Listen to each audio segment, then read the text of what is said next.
What's up, folks? I'm Karama, aka the Blerd Girl, and welcome back to the Blerd Girl Live. Now, tonight we're talking to CheyenneTheGeek, aka CheyenneTheGeek, about turning your fandom into funds and all kinds of interesting news that happened this week. And second hour, we're talking to Mellow Brown, engineer, screenwriter, and now comic book writer. We're going to figure out how he made that transition. We're going to have a lot of fun tonight. But first, check it out, y'all. I'm getting big now. I got a sponsor. Tonight's sponsor is Factions Battlegrounds, and we're gonna pause so we can play a little clip.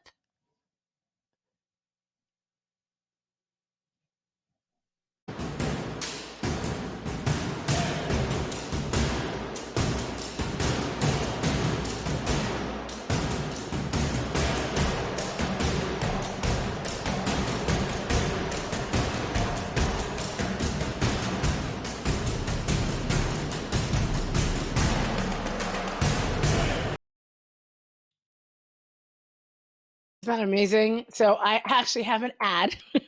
They're tonight's sponsor. And listen, if you have been following the show all season, you know that Factions Battlegrounds is amazing. They, the two creators, Peter Ferry and Jason Creighton, were just on the show talking about this amazing RPG game. After the show, go back and check out our second episode of the season where I talked to them about how they built this RPG for everyone and this amazing artwork and where they got the artists. You can still pre-order your game right now at factionsbattlegrounds.com. That's factionsbattlegrounds.com. Please support them because they've supported the show. And I also want to give a shout out to my Patreon subscribers. You guys are amazing. I could not be doing this show without you either. There's a link in the chat for all of the things. But first, we are now going to get to our first guest of the evening, Cheyenne Iwulu. Now, Cheyenne is known as CheyenneTheGeek. She is a relatable and funny actress, host, entertainer with an expertise in all things geek culture. She's been featured as on-screen talent for a variety of geek outlets. That's where I met her, including Nerdist, HBO, Funimation, Viz Media, Rooster Teeth, Achievement Hunter, and many, many more. She's an all-around geek who is knowledgeable in anime, video, games, fandom. Basically, this is where she needs to be. She's a seasoned content creator, and most recently, Cheyenne had the opportunity to host and write for her own series called Funimation Flashback with top anime studio Funimation. Welcome to the show, girl. Hey, well, wow, you really read through that whole thing. Yep. I'm so sorry. Last week, Dax said the same thing to me. She was like, "You really gonna read the whole thing?" I'm like, "You sent it." Girl, just say I'm a nerd and just move on. Oh, wow. Good to be here. Good to be here. So I always ask every guest how they're doing, how they're holding up, and what they're watching, streaming, reading. What are you doing right now? What am I doing? What am I geeking out about? Pretty much Attack on Titan. I won't even lie. There you go. So I caught up, I think by the time episode 2 of season 4 was out, I caught up because everybody was posting spoilers, like the biggest spoiler probably so far in all of season 4. Everybody was posting it, and I was like, oh my gosh, let me just mute all y'all first of all, and then stay off Twitter on Sundays. Yeah, and so I went ahead. Yeah, so I went ahead and rapidly caught up and went through a wide range of emotions within the span of 2 days, and here I am, just obsessed. No, I am too. And I have there's a few of them that I'm watching this season. I'm watching Attack on Titan. I'm watching Jujutsu Kaisen. I know you haven't watched it yet, but when you get a moment, you should check it out. I will. It's on my list. And I'm also watching Promised Neverland. Now, here's the thing though. I didn't read the manga, but I'm confused. But I've heard people who read the manga are angry because whatever they're doing this season is not straying like away. Yeah. I'm on season 2 as well of the Promised Neverland. I kind of fell off. I was like, I think I'm gonna put this on my backlog again and just start Jujutsu Kaisen because I don't know what's going on. I think all the hype was literally in season 1 because season 2 is not doing it for me. Well, it started really strong. It started really strong, and I'm not going to give it away for those of you in the chat. I'm not giving it away, but there's some stuff that happened in the previous episode was like a filler. Last weekend was filler. The weekend before was like they dropped some stuff, and I was like, okay, I don't know where they're gonna go from here if they're doing this now. So it was very odd. I don't know if anybody in the chat has been watching it, but okay. Black Crystal's like, yes, all of this, yes.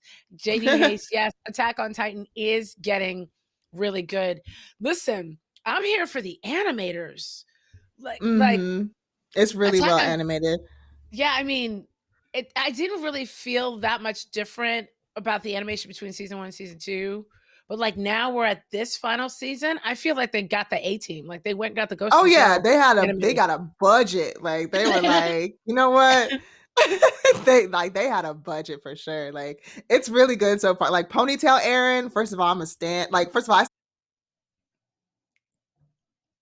but And Ponytail Beard and Aaron, Beard Aaron. Oh, beard Aaron, Ponytail Aaron, like it's a lot for me. You know what I mean? Like it's like really, whew, it's a lot. But you know what? We're gonna make it through.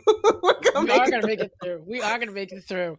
Well, this first hour, we always have a couple segments, and the first one is called The Lowdown. Now, the lowdown is where we talk about stuff that's sort of happening in geek news and things that are sort of popping up and that we find of interest. So, the first thing I wanted to talk about, and it's funny because I'm more interested in this now than I was. I will Mhm. completely admit that. But I want to talk a little bit about the Snyder Cut. So, those of you who were here last week, we talked about the Snyder Cut because the trailer has, I think, like dropped the day that the show aired. So I hadn't really had time to take it all in. But there's a second cut that dropped. There was more for TV. I found it hilarious that people were like, "Why is it square?" It's like, wow, really?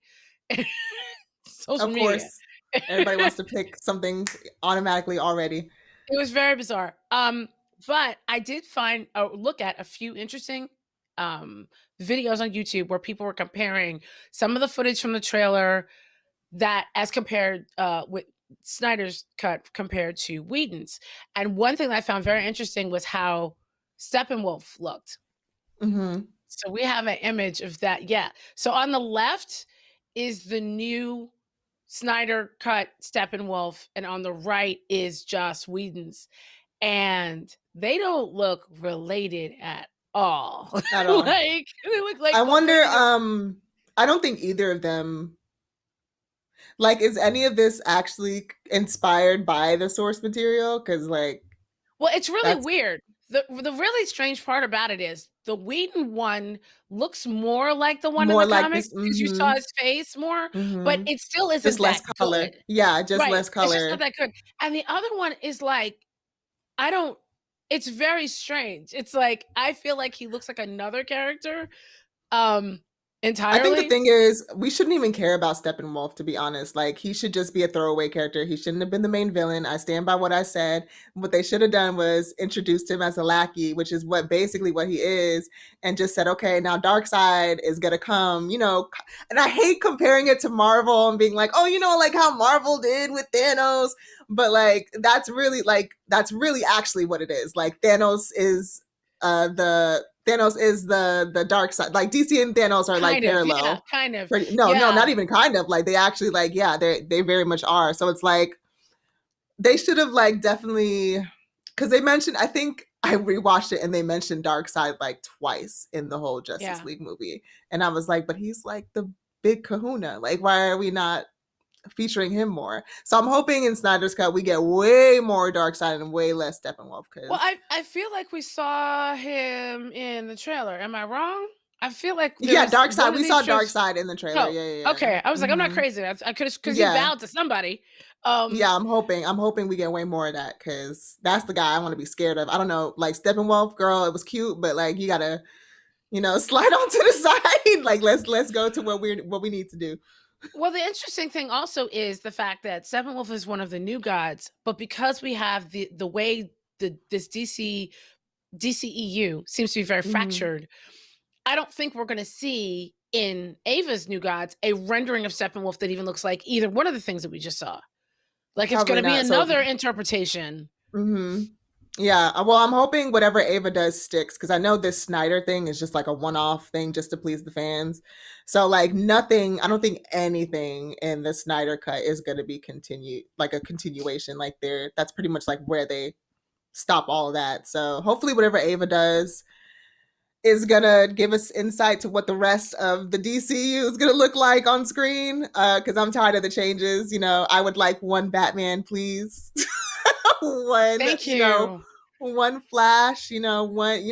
I'm tired of the recast. Like I love DC with all my heart, and I just want better for them. As you can see, like look at all the comics behind me right there. It's all DC. Like I love DC. So I want the best for my people. And I look, and I completely agree. And I just think that it's so funny because DC's animated universe is so good. Excellent. Mm-hmm. And it's like, I could y'all just put your writers in a room together and just Because sort I this yeah. out? Yeah, I know. Like their animated stuff is like bomb. Like, and all really they have to do is take their animated films and make like a live action adaptation, and that's really all they need to do. Like, but they're not doing it, so it's whatever. What are you gonna do? I know. Now, Cheyenne, I'm sorry. I need you to scoot to your right. You leaving the frame. I need you to Oh, come back. okay. Come back over, Hold on. girl.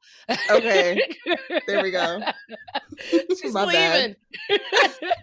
um, I will say that in the chat, people are agreeing. This Mellow is saying promise. Oh, Mellow shut up early. He told me in the second hour. Promise Neverland season 2 was now entirely original from the manga, so we'll see. So it is different. Mm, Um, I like DY that. That way Princess, nobody can spoil. yes. DY Princess, LOL, Ponytail Aaron, Beard Aaron, yes. JD Hayes, I don't know. JD Hayes, I'm agreeing with you. Snyder doesn't really always follow the comic book lore. I don't get it. But the other news that came out of all this is, of course, more about Ray Fisher. We have Ray Fisher as Cyborg. I think we have an image of him too. Ray has been, yes, actually, that might be the Whedon version of his outfit. Sorry if I put the wrong one up, guys. Don't drag me. Um, the but Ray has been saying for a minute that Joss Whedon is trash. Mm-hmm. And people didn't believe him because Snyder, not just Snyder fans, just fans, because Snyder fans, I think, are now agreeing with him because they didn't like the original Whedon cut. But he has been saying for a minute that he was treated really badly on set. And people didn't believe him. He's the only brother. He was also the youngest and the newest. So people didn't believe him. And the interesting thing about what he was talking about was the fact that there was not just misogynistic behavior, but he just said towards him, he was, people were just rooting to him. And Jeff Johns, John Berg, and Walter Hamada, who also are EPs in the project, kind of just laughs it off like whatever. But what's interesting is now that Charisma Carpenter et al., the rest of the Buffy, and I don't want to say the rest of the Buffy, some of the Buffy members have stated that they were treated very badly on set in the 90s on Mm-hmm. Buffy, as well as Angel. And a lot of the male members have stood up for them, including today David Boreanaz, who played Angel. I, I have thoughts. I have thoughts on two things. Let's start with the first one. Cyborg alone. He comes out and says there's a lot of problems that were happening on the set with Joss Whedon. And then Snyder says, don't worry, we got you. There's going to be so much Cyborg in our movie. And I kind Mm-hmm. of felt like, will it though? Because I feel like we got the same thing with Star Wars when they put a lightsaber on screen with Finn. What do you think? I feel like we probably will get more Cyborg. Like I trust that Ray Fisher, like he seems so excited about this cut for a reason.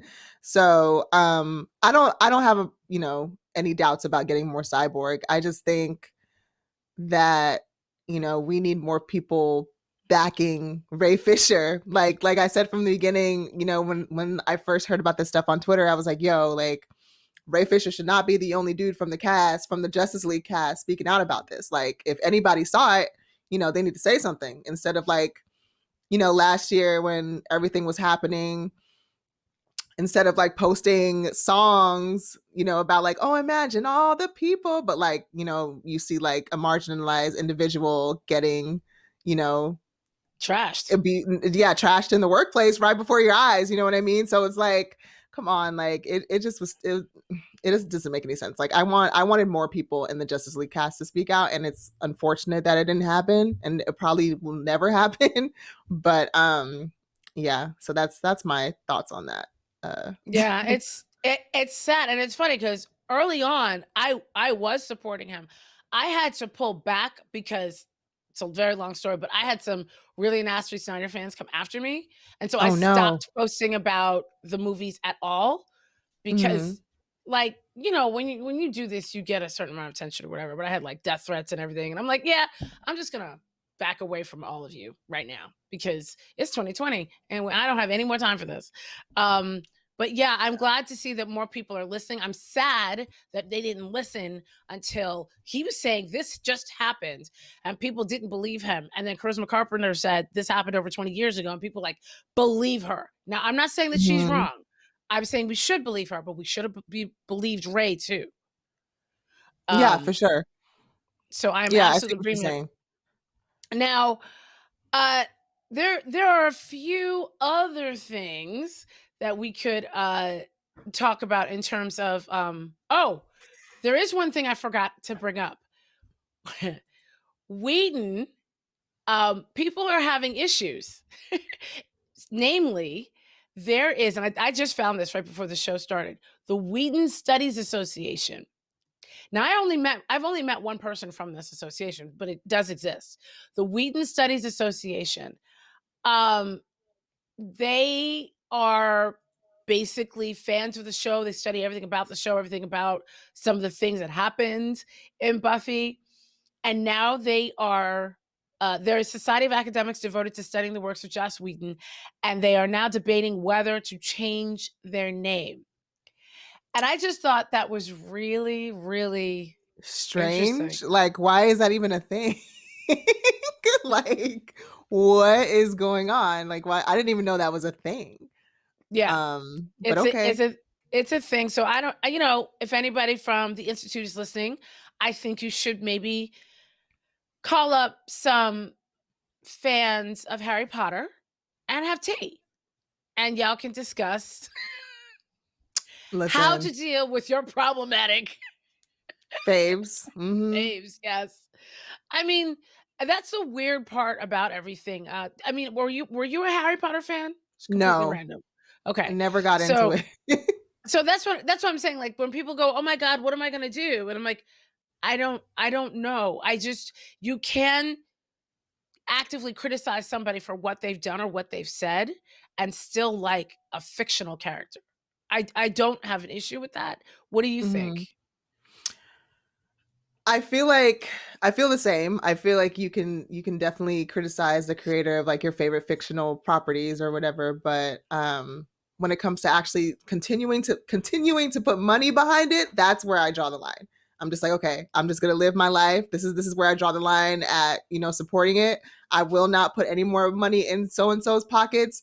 But, I still got my whatever collection behind me. I'm not going to sell it or like set it on fire or anything. Like it's memories.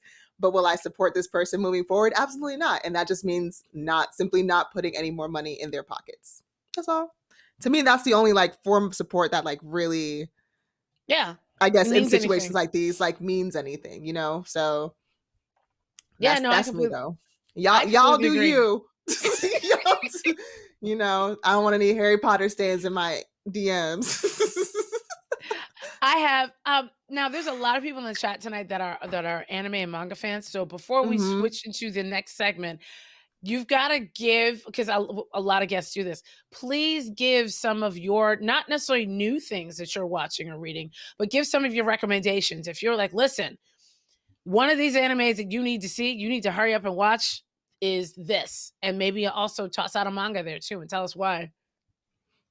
Okay, so if y'all have not been on Attack on Titan, if y'all been asleep like me, because I was asleep, like after season one, I fell asleep for like many years until literally a couple weeks ago. I picked back up on everything Attack on Titan. So if you haven't seen Attack on Titan, please start it. It's so good. Like actually like award winning. I'm actually very shook. And so there's that. If you haven't seen Dr. Stone, you need to get on that. Dr. Stone is very, very good. A lot of people, a lot of the friends that I've told to watch Dr. Stone are like, oh, well, I don't like the way it starts off. It's kind of boring. No, no, no, no, no. Just keep watching. Promise me. Okay. Get Keep excited. watching. Get Get excited. Yes, it excited. gets so good. It gets It so good. is. And I'm waiting for the dub because that's how I watched it. And like for me, I don't know if other anime fans are like this, but if I start with a certain, a certain dub, then I have to stick with it. But I think on Funimation, the dub for the first part of the current season might be out. Not is it every really? episode. Some of the Okay. episodes, So they're because I probably saw doing them like a, post out a the other day. simulcast or Hmm. whatever. Okay, that makes sense. Okay, see, well, I'm about to be on it right as soon as I like, because it's so good. Like I judged it. I definitely prejudged it when I first watched it in 2019. But then I was like, you know what? Let me chill. Like let me like really like chill and like actually watch it all the way through. And it's so good. You're gonna love the characters. So those are the two: Attack on Titan and Doctor Stone. Oh, I didn't say Um, Fire Force. My bad. yeah. Well, You wait. I have to ask you, Miss Nigerian woman, what did you think when uh-oh. Ogun? What did you think when Ogun showed up? First of all, what's let's say what's good to Shinra behind me over there. You're a big We talk fan. about your boy. Okay. Um no, Ogun is probably the best thing to happen like in anime history for me. Like it's like so much validation as a Nigerian anime fan. Like you don't see that every day. So the fact that this guy is openly, clearly Yoruba, like Yoruba spear, like it's He so it's liberating, it's validating, it feels so good. Like he's literally my favorite character next to Shinra in Fire Force. If you have not seen Fire Force, at least watch it for Ogun. Season 2 is so good. If you're Nigerian, you have to watch it, otherwise dishonor on your whole family. You Sorry. said dishonor on your whole family. Oh my God. No, and I'm laughing because my boyfriend's Haitian and they curse the Mm-hmm. same way. Like dishonor on the second and third generations. Like they don't say a curse word, it's a curse Gotta sentence watch or it. a curse paragraph. Gotta so, watch it. so yes, and there are people in the chat who absolutely agree with you. Fire Force, Crystal is saying, yes, JD Hayes 01, you have to check out Fire Force. Mm-hmm. And here's the thing. It hits for me, it hits on all levels. I like the storyline, I like the mystery. It's got a little bit of horror, just a slight bit of horror to it. I Mm-hmm. love obviously Ogun's character, but the animation, if you are also a fan of Beautiful. animation or anime rather, the way it's executed is stunning. Sound It's like, design. Same for the yes. sound Oh design. my God. The sound design is ridiculous. Every time they get near an Adola burst, Mm-hmm. like, Boom. Like that whole oh, vibration. I'm just like, yes. Inject that into my veins. So good. um, I've gone back and rewatched a few things. It dawned on me maybe about, you know what? And Mellow Marketer, who's in the chat, Mellow, this, I have to thank you for this. You talked about Psychopaths, and I was like, oh, I remember. And it dawned on me, oh, wait, I never watched both seasons. I only watched Mm, one of them. Psychopaths, if you've never seen Psychopaths, and let me tell you something, this thing hits different in 2021 I need to because watch it then. Psychopaths is basically all about a future society that is sort of controlled by their mental state. So if your heart rate, it's kind of like a cross between Minority Report and, oh goodness, I can't remember that movie with Christian Bale and Tay Diggs, where you had to basically keep your heart rate and your personality at a certain level. You always had to be calm, otherwise it took you away. Um, so yeah, it was really, really fascinating because it's sort of a computer, you think, a computer hive mind that controls everybody's weapons. So if police show Mhm. up, they can't just shoot you, which you think one would think is good. They're measuring your psychopaths, meaning if your psychopath is above a certain number, they consider you basically a criminal. You could basically consider it a criminal. And the sad thing about it is victims can turn into criminals too. So if you're a victim of a violent crime, and your psychopath gets to a certain level that you're losing your mind, they'll take you out too. And they take you out like Akira style. Like this gun makes you just, it's gross. um, Yeah, I need to watch that. I so I I it's wanted to watch it after Parasite. Yes, because I was if going you through like that Parasite, you binge. like this.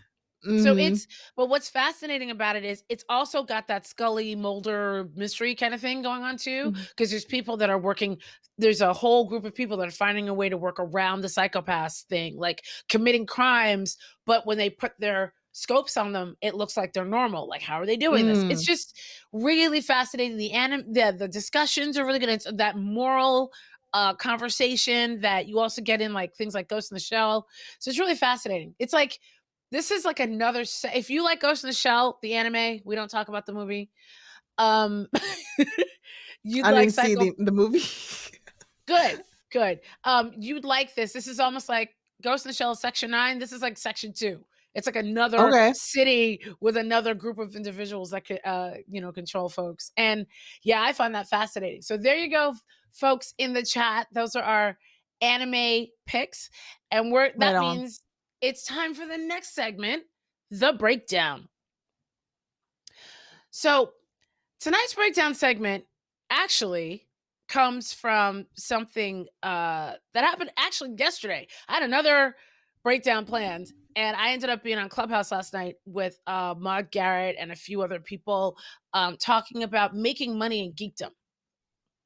And it's funny, I was new to not the space. I've been on Clubhouse for a minute, but I had to dial back my Clubhouse participation because it was kind of getting insane. Um, I but refuse. I happen here's the thing, once you find the way it's laid out now versus the way it was laid out like 2 months ago is much better because you can actually organize your clubs and who you're talking to as opposed to just stumbling into somebody's room that's talking about how they're gonna give you 9 million followers if you pay them. Like, you Mm. can completely avoid those now. It's sort of like avoiding spam. You can now avoid those. Um, but the conversation was about making money from your geekdom, like taking your fandom and making funds out of it. And it was very unique being the only brown girl on this stage. And when I say stage, for those of you who don't know, Clubhouse is a iOS only audio social media app, which is basically like South by Southwest all the time. That's the easiest way I Mhm. can explain it. There's panels, there's rooms, there's clubs, there's and after hours, it gets insane just like every other convention. So, I miss it. yeah, it was it was interesting having this conversation with people who were like, I consider a lot more successful than me, about how they make money. So I want to talk to you about how you make money from your geekdom. So let's start with what you feel is the easiest way. I would say hosting is the most popular way for you to, or I guess the highest paying way Yeah, to for make money sure. from our Yeah. geekdom. How did you get into hosting? Um, so how did I get no, I'm just kidding.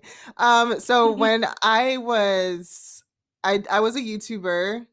So my story is kind of long and I always hate telling the story because like it's so unnecessarily like just all over the place. But It's fine. long story short, I was in college and my university just so happened to have a TV organization. And so I joined that and I was like a little like news anchor for our like TV network or whatever. And from there, my news director was like, "Girl, you're actually kind of good at this on-camera stuff. Do you want to just like interview like the celebrities that like visit our school for us?" And I was like, "Okay." Eventually, I found out that that's something that you can actually do and get paid for in real life. And so, through my school, I managed to like build my own little reel from that, just like interviewing celebrities from school. And then I also started my own YouTube channel. So I'm sure like anybody that's familiar with me before 2021 or 2020 knows that I was in Pretty Brown and Nerdy. And so like from there, we kind of did our own thing. We had our own interviews. We took the journalism route. Um, and I just continued building my hosting reel from there, just posting interviews that I've done with Pretty Brown and Nerdy and, you know, college and just putting that together. Like any opportunity that I had to be able to like add something to my reel, I took it. Like literally took it. Um and so then I found out, oh, people are getting like paid in real life to be nerds on camera. How can I do that? Because I wasn't making any money from YouTube. Hmm. So I was like, how can I do that? So randomly, I stumbled upon DC All Access on YouTube. And if you guys don't know what that is, it's what DC Universe was before it was DC Universe, the whole show. So on YouTube, DC had like two hosts, Jason Inman and Tiffany Smith. So they were like the hosts, like the faces of DC. And I was like, oh, I would Mhm. love to do that for a company. Like just get paid to be on camera for them and like talk about and like nerd out. Like, yeah, I want to do that. So I guess that's when I started like sliding into like the host world. Like I did mad networking at Comic Con. Like literally anybody who had the word producer in their name, I was like, okay, hi, I need to know you. Hi, look at me, look at my face, I exist. Like things, just things like that. And so eventually, I think I just made like enough of a small name for myself on the internet to where I can just show like just email random people and be like, "Here, I want to host for you. I want to host for you. I want to host for you. I want to host for you." Um, and eventually, someone bought it. Someone, someone was like, "Hey, let's use her." I don't think people know this, but and I'm pretty sure I can say it's been years, but I actually auditioned for a DC All Access before I moved out to LA. So that was like one of the things that I got to do. And then I also helped film the pilot for DC Universe, which was their little talk show on the DC Universe app. So I was like on the pilot, didn't get chosen, obviously, but like it was still like a really cool opportunity. But yeah, basically I'm rambling, but built myself a reel doing stuff and then literally just like shipped that reel out to anybody who would listen to me. And yeah, I think my first but before that I did like journalism. So I was doing stuff for like urban blogs and stuff just to have more under my resume. But yeah, reaching out to literally anybody. So you're better at that than I am. I'm not good at reaching out to people. I always assume that someone doesn't want to work, work with me. I'm bad. I'm like, oh, I'll just go over here and do it myself. And that comes from being in production and being in TV and being rejected a lot. And so you just Mhm. go, I have all the gear. So like 2020 to me, it was like, I'm in my element. I've got gear. You need something produced. I've got it. Period. What? Yeah. Sure, And it's yes. just, but I was different. I actually was in post production for years. I was always in the room, but nobody paid any attention to me. Mm. That's something I was telling about. I like that Black Lady sketch show with the sister that goes undercover by just being there and Mhm. nobody ever sees her because she's That this was the ordinary. oh That no. was me all the time. I was all the time. I have literally been on red carpets with people, standing next to them, interviewing people, and then go in to see a movie and are coming out of the movie and like, "Oh, hey, nice to meet you." I was like, "I literally was standing next to you for 4 hours. How do you not know who I am?" Like, it's just See, you're better than me. I'm annoying. See, with me, one thing about me, I'm annoying. So, like, if I'm on the red carpet, like, if I see like BET, whoever is like on the red carpet next to me, I always make sure I go and like get contact information, introduce myself, follow me on Twitter. If you don't have a Twitter, okay, great. Well, we can at least follow each other on LinkedIn. Like, I'm very much that annoying person that will like take every chance that she can get to network. You know. and that's So really I and think. that's really good. No, and that's really, really good advice because I think for me, well, first of all, I never I'm a geek. I don't know all of the like I feel like whenever I meet folks from like BET and stuff like that, and I've done work for BET, don't get me wrong, they're lovely people. But it's just I always think that if it's like I'm not cool enough because I still have that sometimes that it's like I'm there. Mm, Now it's different if I'm there, working with somebody else. If I'm working for sci-fi or working, I don't have that issue. But if it's like the blurred girl gets invited and it's like the blurred girl next to ET, it's like hi, See, that's also where we differ because I'm the type of person who's like, I may not be as important as this person next to me, but I'm gonna act like it. I'm gonna act like I am, and that's like the biggest part of like the whole process is acting like you're more important than you are. At least in my eyes, because that's what's worked for me all this time. You know Well, what I mean? I'm better at that once the like in terms of the interviews, like doing the interviews, I Hmm. don't have that problem. And if it's in a smaller space, like if we're at a round table or if it's like a press junket, I don't have a problem with that at all because then I feel like press junkets, it's easier. For those of you who don't know what we're talking about, a press junket happens usually the week of the premiere, a few days before the premiere of any like movie or TV show. And if you're invited, you are sitting with other members of the press. Hmm. And for me, because I think everybody's sort of there doing the same thing, it's easier for me to like do, do the I don't know, connect. I think on the red carpet, I'm just like, there's a lot going on. I've been standing here for 3 hours. Oh I'm yeah. gonna get better. I'm gonna get better. And lucky for me, I mean, you've been, but we're in a you pandemonium. regardless, you've been doing it though. Like, so it's like maybe you don't even need that. Like, you've just been making it work on your own. So like maybe everybody has No, their but it own path. depends.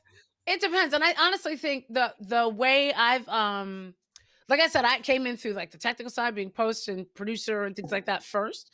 So I had connections there.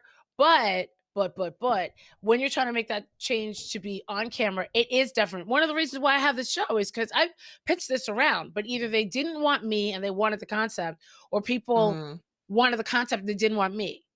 So it was just one of those things where I was like, since we're yeah, while we're in a pandemonium, I'm gonna just, you know, do this. And it's honestly, it's been wonderful. I've had a great reception to it, and it's given me more I don't know. credibility for sure.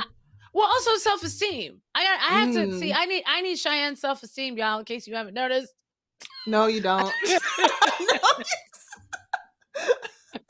I'm really annoying. Like, literally, like, don't be like me, y'all. I mean, be like me, but to an extent. You know what I mean? But like with me, I'm just like very much like I don't like no. I don't like the answer no. Like, I won't take no. Like when it comes to like my dreams, careers, goals, like I don't take no for an answer. And my friends know this about me. They're just like, yeah, you literally said you wanted to do this like last week, and here you are, like already Yes, doing it. and Because as I'm a like, black woman, but as a black woman, we have to, because we are never going to mm, get picked. I will say this. I will say this. Sci-fi would never put me on camera had I not been executive producing a show for them that had talent. It was in the contract that if mm, the talent couldn't be on camera, I could be on camera. And when the talent at one point wasn't able to be there for a good month and a half, I was on camera because it was mm-hmm, in the contract, and they had to pay me as such. And then those little interstitial things that were on YouTube and network ended up on actually the network. So then I got people calling me like, "You on TV?" And I'm like, "Well, look at that." But that was completely by accident, because I was just trying to get, on this little show on YouTube that they were doing, so that I was producing. So it's just, it's one of those things. Now, I've also found so many people now with podcasting. So have you been mm. paid to do any podcasting? No, I don't like I'm very much an on-camera person. I I love seeing my face on camera. I love talking on camera. So like podcasts to me are just so boring. I don't know what it is. I've You're like, like any yeah, I'm just like I don't know. It's just not my personality. Like I love my face more than I love my voice, if that makes sense. I'm not trying to like sound vain, but like in terms of like what type of media I would rather, partake in. mhm. Like I don't want anybody to have to suffer through like hearing an hour of my voice and just my voice. you know? You are Like hilarious. No, but here's the thing though. I will say that there are really good opportunities, because this is something that happened to me. When I ever since Joe Rogan signed his gazillion-dollar deal, mhm. stuff like this is now considered a video podcast. Mm. So there's tons of people that are doing more and more of these. I mean, you saw that everybody and their mother was getting fired last year and starting either a YouTube live or a Twitch, with a with a Oh Discord to, yeah. keep the Mhm. conversations going. So I think there's something to that. And then also I'm finding a lot of people that are doing scripted podcasts or live podcasts, but they're like, it's paid because it's like an event. So there's gonna be a podcast event that's covering something. So I don't know if that would be up your alley, because there'd be video involved also. Um, how did you get involved with Funimation, and how did you get to do your own show? Because that was your own concept, right? Yes. So with Funimation, it was like a long time coming. I used to live in Dallas. So and right like so literally like right next door to Funimation. Like, hello. But like I could never it was never a thing where I actually went up there. Like I knew people that worked there at the time, but like very little. Like they kind of, I wasn't in their I wasn't that important to them, basically. Like Mhm, I like mhm. if we're being honest. So but I always said in the back of my head, like I have two or three companies that I really want to work for. And it was DC Comics, Funimation, and Viz Media. And so I just kind of kept it in the back of my head. I was like, okay, Funimation, Funimation, Funimation. One day, like I'm gonna move to LA, and then I moved to LA. No, Ended up making Texas, like, Texas. well, Well, yes, but then, when it stops snowing, you gotta go to Texas. well, okay, so I moved to LA, and I ended up making a bunch of friends in like the hosting world. Really cool, great people. Some of my close friends today, and one of them so happened to have hosted for Funimation before when they first started having hosts. So I was like, okay, cool. Um, and this story is so bad because I know everybody's like looking for steps, but like literally, long story short, one of my friends recommended me to host the Broly premiere in LA in 2018, and that didn't happen because I really, I don't know why, but like I feel like it was probably just like, well, we don't know this girl like that, but like we'll keep her in our back pocket for something else maybe. And so I didn't get to do that, but since then, anytime they would ask her to do something and she would say no, she would literally like push my name in. So I literally have my homegirl to like thank for this, and then also Lauren, Lauren, like of Yeah. course Lauren too. I literally have both of them to like thank for like me even like being in the pot. um and one day I was hosting for them at Anime Expo. I came up with the idea. I was like, hey, I want to talk about anime for you guys. It was supposed to be related to their I think it was their 25th anniversary. Mhm. That's that year.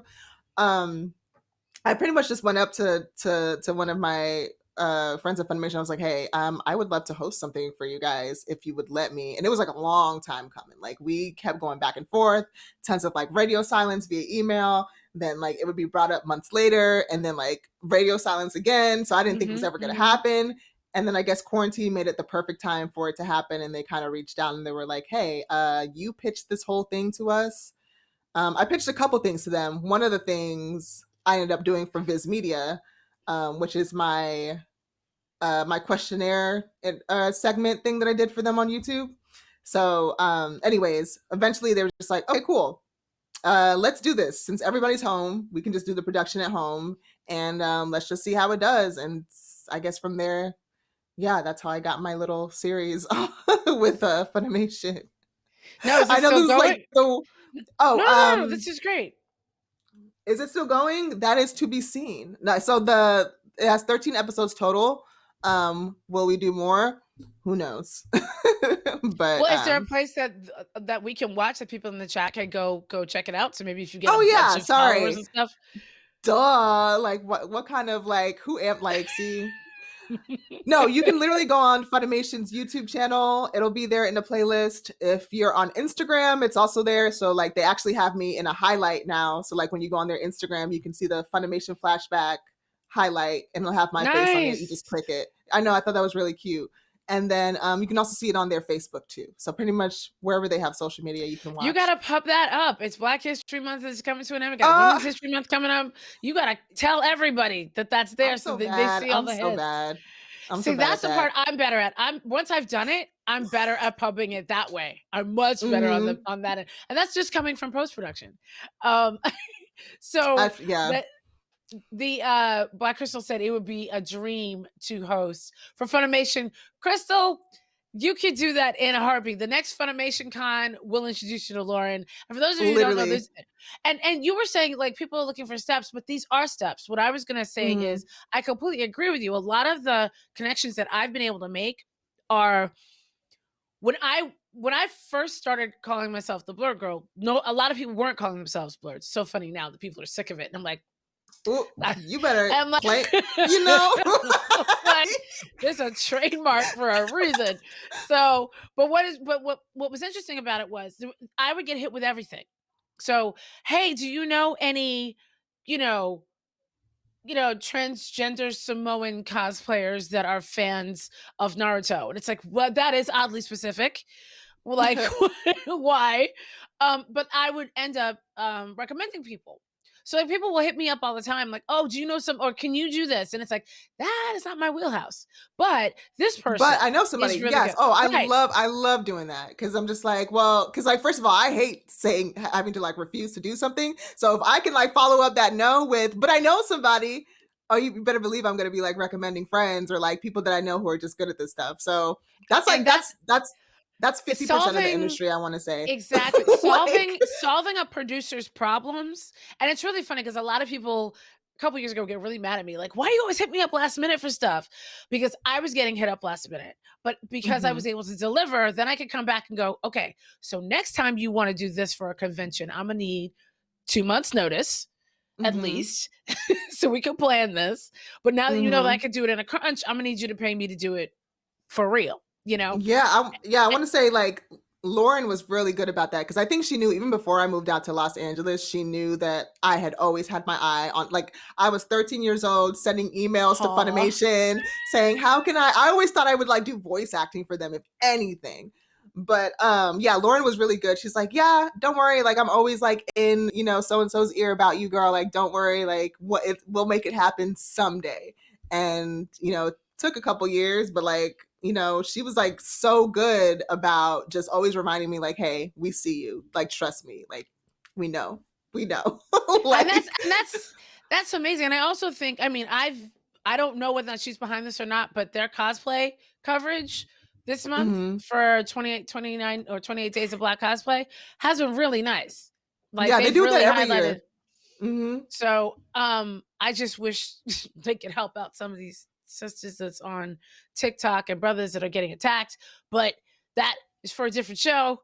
I'm just really tired. Here it is. It's just an extension of 2020. Like people just hmm what I had to explain to somebody the other day is a lot of the bullying, the racist bullying and things like that you see, they get hits when they say Mm. stupid things and again, the algorithm doesn't care. Same thing with YouTube. Good attention, bad attention. It's all attention. Speaking of YouTube, I have not done as many YouTube videos as you have. I shouldn't say for myself. I've done a lot of YouTube videos, but not always for me. I mean, other people's stuff. But I completely agree that I don't think this doesn't go for everybody, but I feel like unless you're teaching somebody how to do something that is very rare and hard to find, like you're a teacher, I don't think it's easy now to make the money that people were making 10, 15 years ago on YouTube, just hmm showing up and talking about a thing. Um, that's easier to do on Instagram. For sure. For sure. Um, I'm learning slowly but surely. Yeah, I have found that the numbers that people ask for now, even more.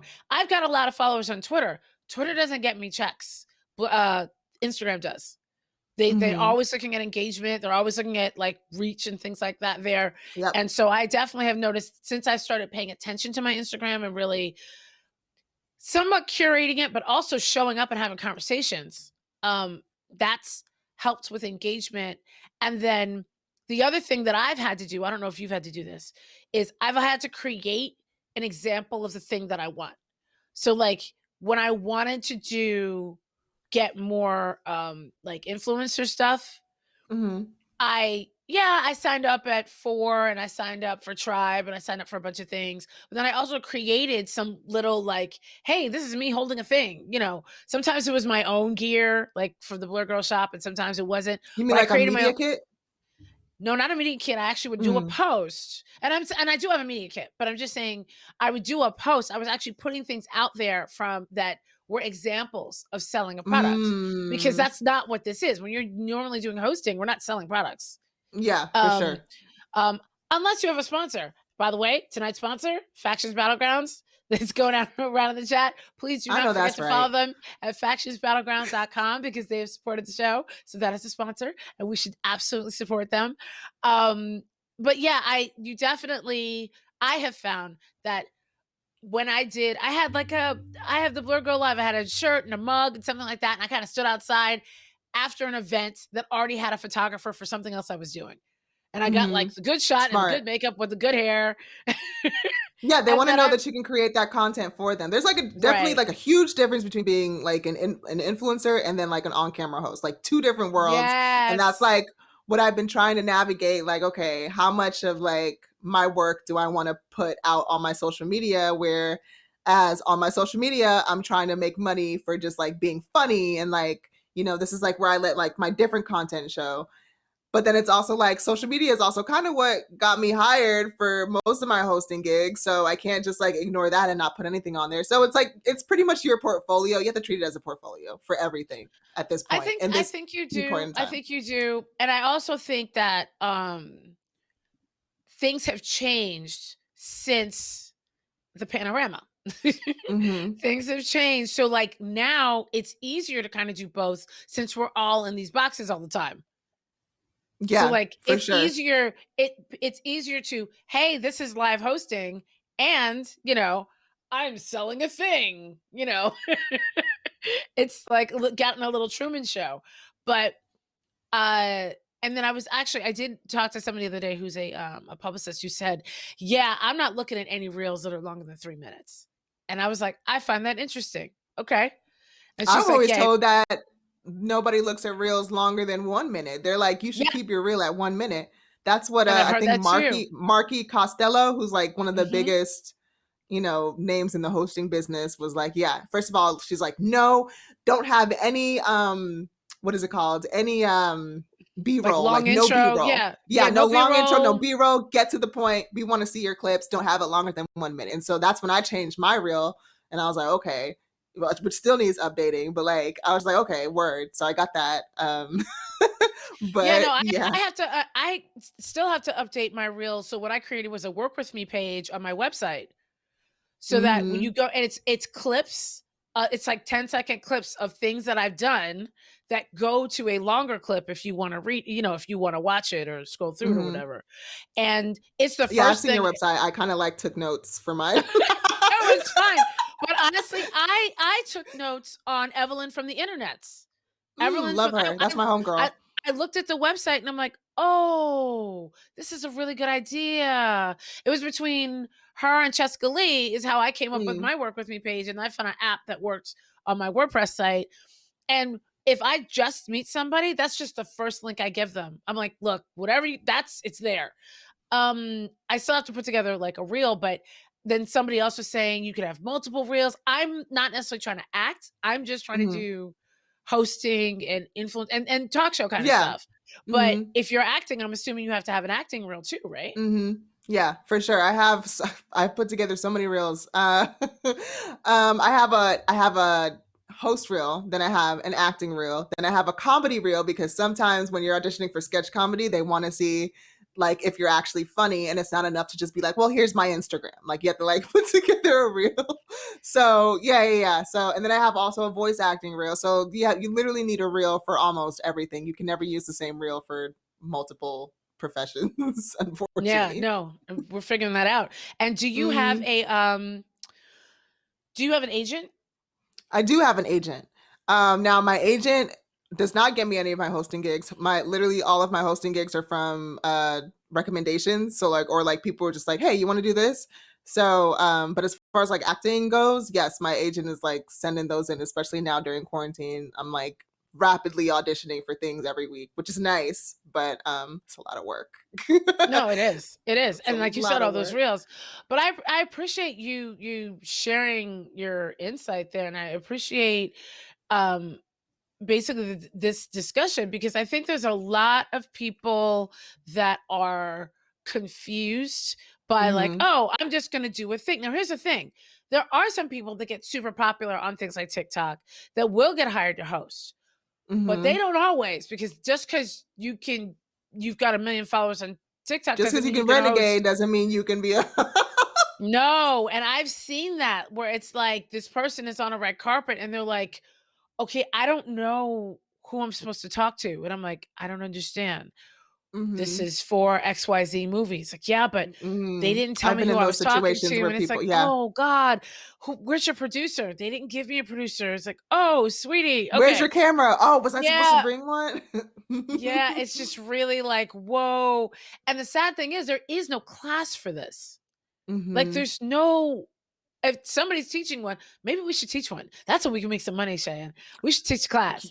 Listen, call me because I'll be right there. But like that's like one thing. Like I remember you and I before this were having a conversation about like working for free. That's how I learned the ropes was because when I first moved out here, I was like working for these urban media outlets doing like red carpet interviews for them and like kind of like learning the ropes. And then I did stuff for AfterBuzz TV, and that's like the big one that a lot of people see when they move out here is AfterBuzz TV, and doing some on camera live shows for them. Um, and after that, I was like, okay, I think I kind of got the hang of this. Mhm. I'm just gonna go see and how I can use what I learned and hope for the best and hope I do well. And honestly, um, it's a learning experience. There's stuff that I saw that I did on camera 2 years ago that I'm like, "Oh my oh god." yeah, oh for sure. So glad those are off of my reel because I'd be like, oof, And it's so funny because yeah. one of them, and I'm gonna out myself here, but one of them is at like the red carpet for Black Panther, and I think my excitement for being there kind of shone over my professionalism, and I was like, Oh no. I but always it say was. like don't ever be afraid to be a fan, but like also um there's also like a time and a place, I guess. So, but Oh if yeah, I I mean, were in I wasn't doing that in front of people, but like whenever there was mm, like, let's just cut to you being excited, I was like, I looked insane. I looked I'd be the insane. same thing. See, that was me like at the My Hero premiere. I was like, oh, like all of my favorite voice actors are here since I was like 13, thinking I could like sound like Goku. Like, oh, but like now here I am in front of like Chris Sabat, who I've met a couple times, but like seeing him in like that, you know, position, I was just like, wow, like Yes. I am like literally here as an employee for Funimation interviewing you. This is like really cool. I don't know if you know, but I used to send you fan emails when I was 14. Hi. Like, so yeah, I totally get that. And I also think that the stuff like there's a difference between doing a red carpet as opposed to doing a round table, as Mm-hmm. opposed to doing. And something else that I was bringing up last night was there are some people that are just lucky enough to be hosts and they have full teams and everything. But I wasn't. So even though I have to keep saying this over and over again, I am not staff at Sci-Fi. I never have been. I've always been freelance. I don't care what the internet says. I'm telling you, that's the situation. I'm Oh, freelance just about same. I everywhere. want to preference that like I do freelance. I'm not staffed at Funimation either. So like I know people like to DM me and be like, "How are you working there?" I was like, "Oh no, baby, I'm just freelance. They just be Right. calling me when they need me." Exactly. And So, people don't realize that they're like, there's a lot of hosts are freelance because it's especially like this. I mean, even before the pandemic, it was sort of like on and off. Um, they don't have host staff, you know. So mhm. I was lucky enough, and I think you went through this too, that like 2018 Black Panther was at the beginning of the year, Into the Spider Verse was at the end, and everybody was like, "You got black people that we could use on these red carpets," and Mm, and so mhm. that was where proximity helped, you know. But staying there, you got to know what you're doing. And I tell people all the time, I am rarely invited, sometimes, but I am rarely invited to write or to be on a red carpet only. Sci-fi definitely got me on the red carpet a lot, but I am rarely asked to cover things by not just outlets, but just bigger companies. Um, so if sci-fi has a thing, or if Fandango has a thing, there's a cadre of freelancers that they could call. I am not always on that list, but you Mm, might see me there because the event or the publicist that I know from the event might have called me. Like, I'll give you an mm, example. I was, and this is not any, and I mean, there's a plenty of bias that happens in the industry, but this wasn't that. I wanted to cover Ralph Breaks the Internet out in California. I live in New York. Sci-Fi was like, "We have an LA correspondent. We're not gonna fly you out there and pay for that because we have somebody." Made perfect sense. Disney called me directly and was like, "Hey, would you like to cover this on the Blurred Girl?" Absolutely. I And love that. they covered my going out there. And then when I got out there, the sci-fi person was like, "I thought I was." Oh, I was like, "Oh, you are. I'm not here for you." I'm here because I'm me. Sorry. Right, right. I'm here because I'm me, which is confusing to people. But I often have to explain that I will get invited to things. That happened to me for Mortal Kombat. No. I shouldn't have said that, but I did go to the set of Mortal Kombat. Sorry. That'll be out in a few weeks. I meant to say Alita Battle Angel. I got flown to New Zealand for Alita Battle Angel, and I got to do like mocap of Robert Rodriguez and stuff. And this isn't a flex. I'm saying this for a reason. I was turned down by several outlets. Like, no, no, no, no, no. We have people. And then Fox reached out and asked if me as the Blur Girl would like to come. What I usually Mhm. do when I get access like that, those aren't paid. I wasn't paid to go, but they were flying me to New Zealand and And you paying weren't for get to the say entire no. thing. Yeah. And Robert Rodriguez. So yeah. And I also got to, interview more cast from the show. And what happened to me was they give you all this footage because when it's a closed set, they shoot. You don't shoot anything. They give you the Mhm. footage. And so when I came back, I was pitching articles and pitching interviews and things like that. Nobody wanted them because everybody already had coverage. So people were like, "Oh my God, what are you going to do?" And I'm like, "Y'all forget I'm an editor. Like that's what I got trained to do first. So this is just going to go up on my YouTube channel." And to this Oh, day, yeah, see. I have people going, "How did you get this?" And I'm like, "Because I'm me." But no Mhm. one wants to believe that. Oh yeah, that's a very similar story with Pretty Brown or Nerdy. Like when we were just like getting all these like opportunities, like, oh, how are you getting invited to like, the Warner Brothers parties? You know what I mean? Like we had just started out and they were like, how are you getting invited to this? How are you getting like invited to like the Black Panther early screenings? We're just like, well, we're just like that's why it's like so important. I feel like personal branding is so important.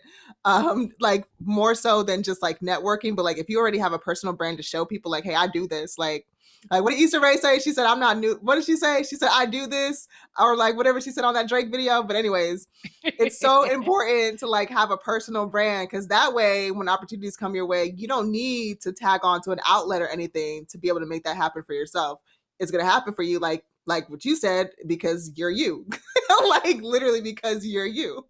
And what people So don't understand is once you get on these lists, that a publicist just sees a name on a list. They don't know. mhm, I mean, they could know you personally, but once you're in, it's kind of easier to stay on the to stay on the lists. list. Mhm. And so yeah, so hopefully some of that was helpful to you in the chat. I really, really, really appreciate you coming and hanging out with me, Cheyenne. We definitely should talk about teaching that class though, because I have ideas. For black girls especially for black Yes. girls. Yeah, we should. Mhm. Yeah, because I just dawned on me like nobody taught us this. This was all Nobody. on the job thing. You had to figure out what a lot of the terms meant. So thank you so much. Please tell Thank you for everybody having where. me. Yes, please tell everybody where they can find you on the internet, and also Yeah. plug your little Funimation again. So you can find me personally on the internet, on Instagram, Twitter, and not Facebook, on Instagram, Twitter, on social media. You can find me at Cheyenne the Geek, all one word, Cheyenne the Geek, and you can find my little Funimation show or whatever at on the Funimation YouTube channel, social medias. It's pretty much there. Just look for Funimation Flashback. It'll be there. You can watch me talk about anime. Awesome. Thank you guys so much for hanging out with me. Don't go anywhere. I'll be right back in a few minutes with Mellow Brown, who's going to talk about how he got to write on American Gods and his new comic in part of the Blade Runner installment. Don't go anywhere. I'll be right back.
This is amazing!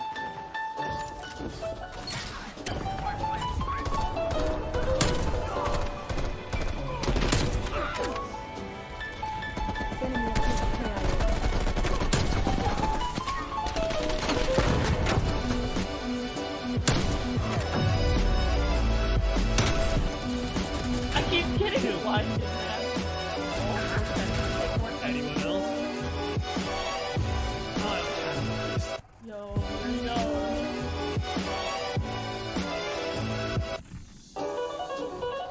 Oh, that's very nice. I'm back. One enemy remaining.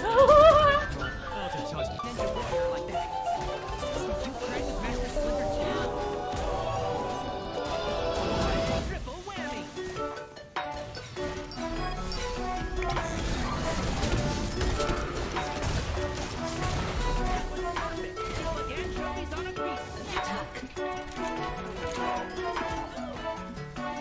I just got hard for the charge.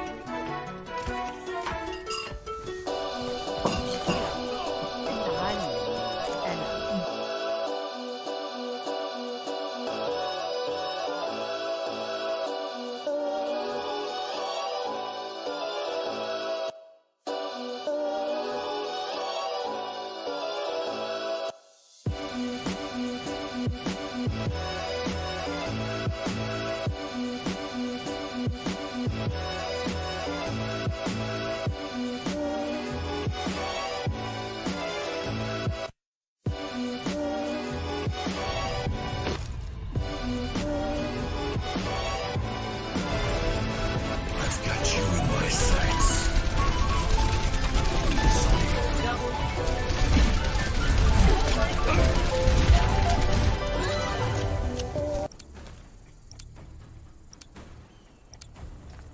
Kill confirmed. Training time's over. Let's see what you can do.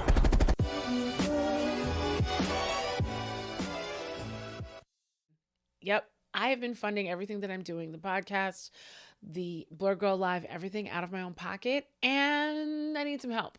So if you are a fan of what I'm writing, building, producing, I could really use your support. There's several tiers, several things for you to choose from, and I'm going to be using the Patreon as a vehicle to let people see a little peek behind the scenes also. So if you are interested in doing some of what I do, I'll be sort of teaching classes, and there will be certain levels where you will be able to take part in a monthly coaching series that I'm going to be doing through Patreon as well. So I hope to see everyone on Patreon, and I really, really can't thank you enough for all the support you've given me so far, and I can't wait to show you what I've been working on. Like the old times, baby. All right, it's time for a nice, relaxing Saturday evening. Yeet! Oh, let's hit the spike! That's one. Coming in, can we get another two there? McDaniel's just laying it on this diva. What'd she do to you, King? Who hurt you?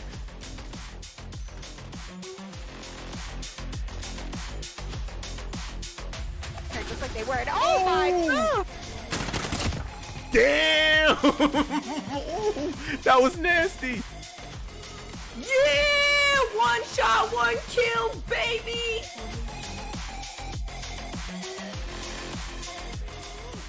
It's taking a slider. Yeah, finish. Finish that, Ryan. Let's go. We're schmoving. One of the first college graduations to occur in Minecraft.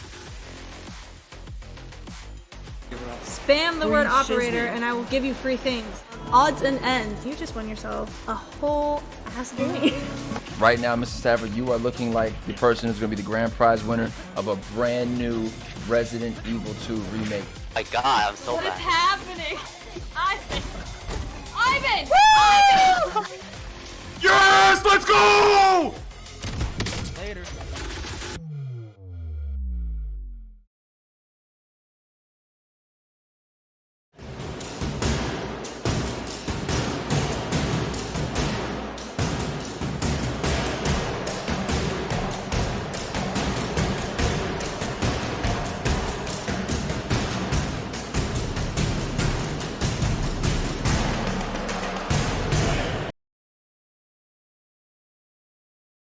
Welcome back to the Blur Girl Live, folks. I'm Karama, aka the Blur Girl.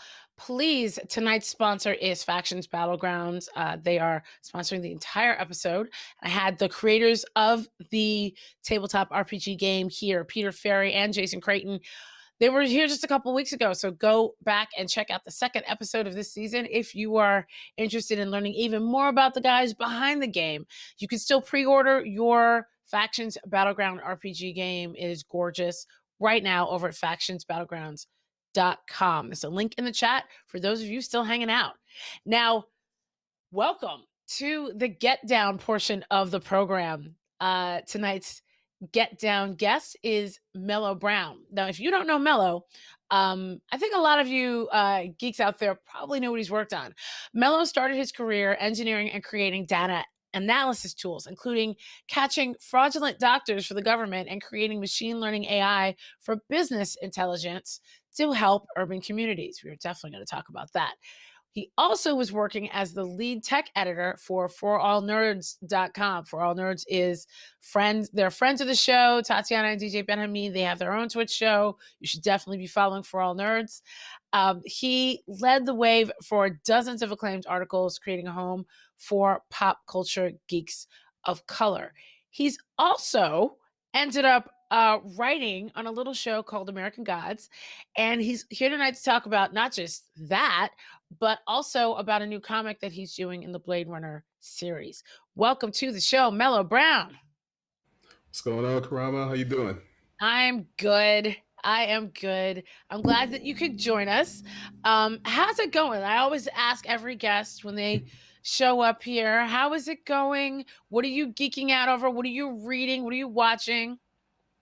It's been smooth. It's been busy. It's been constantly throwing TV pitches out there during Black History Month because that's when you do it as quickly as possible before they forget that we're there.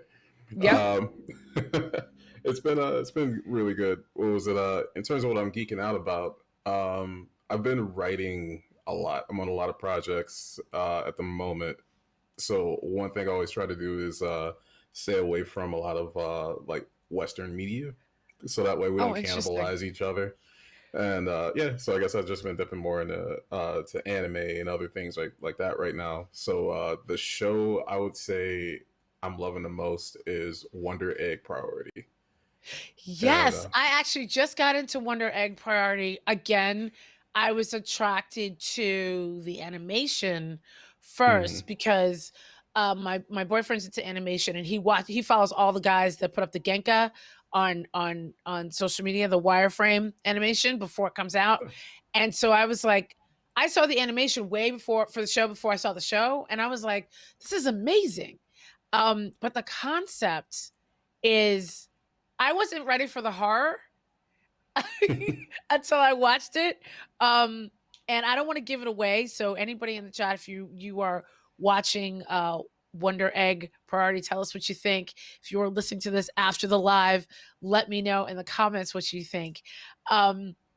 Yeah, Wonder Egg. And then I have to thank you because I went back and finished up watching Psychopaths. Still haven't watched the movie. I'm reserving that for this weekend, I believe. So good. Because we're both actually going to be at VirtuousCon. Yes. VirtuousCon is the 20th and 21st this weekend. VirtuousCon.com. I'm doing a panel with the team that worked on both Nubia comics, and you are on a indie publishing. What panel are you on? I can't even remember. I have to look it up again. You're on I know you're on a writer's panel because you've written for TV, so I know it has to do with writing. But if you want to see the entire, if you want to figure out for us what panel we're on, go to virtuouscon.com and look it up. But yeah, I'm gonna probably check out the movie afterwards. But yeah, Psychopaths definitely hits different in 2021.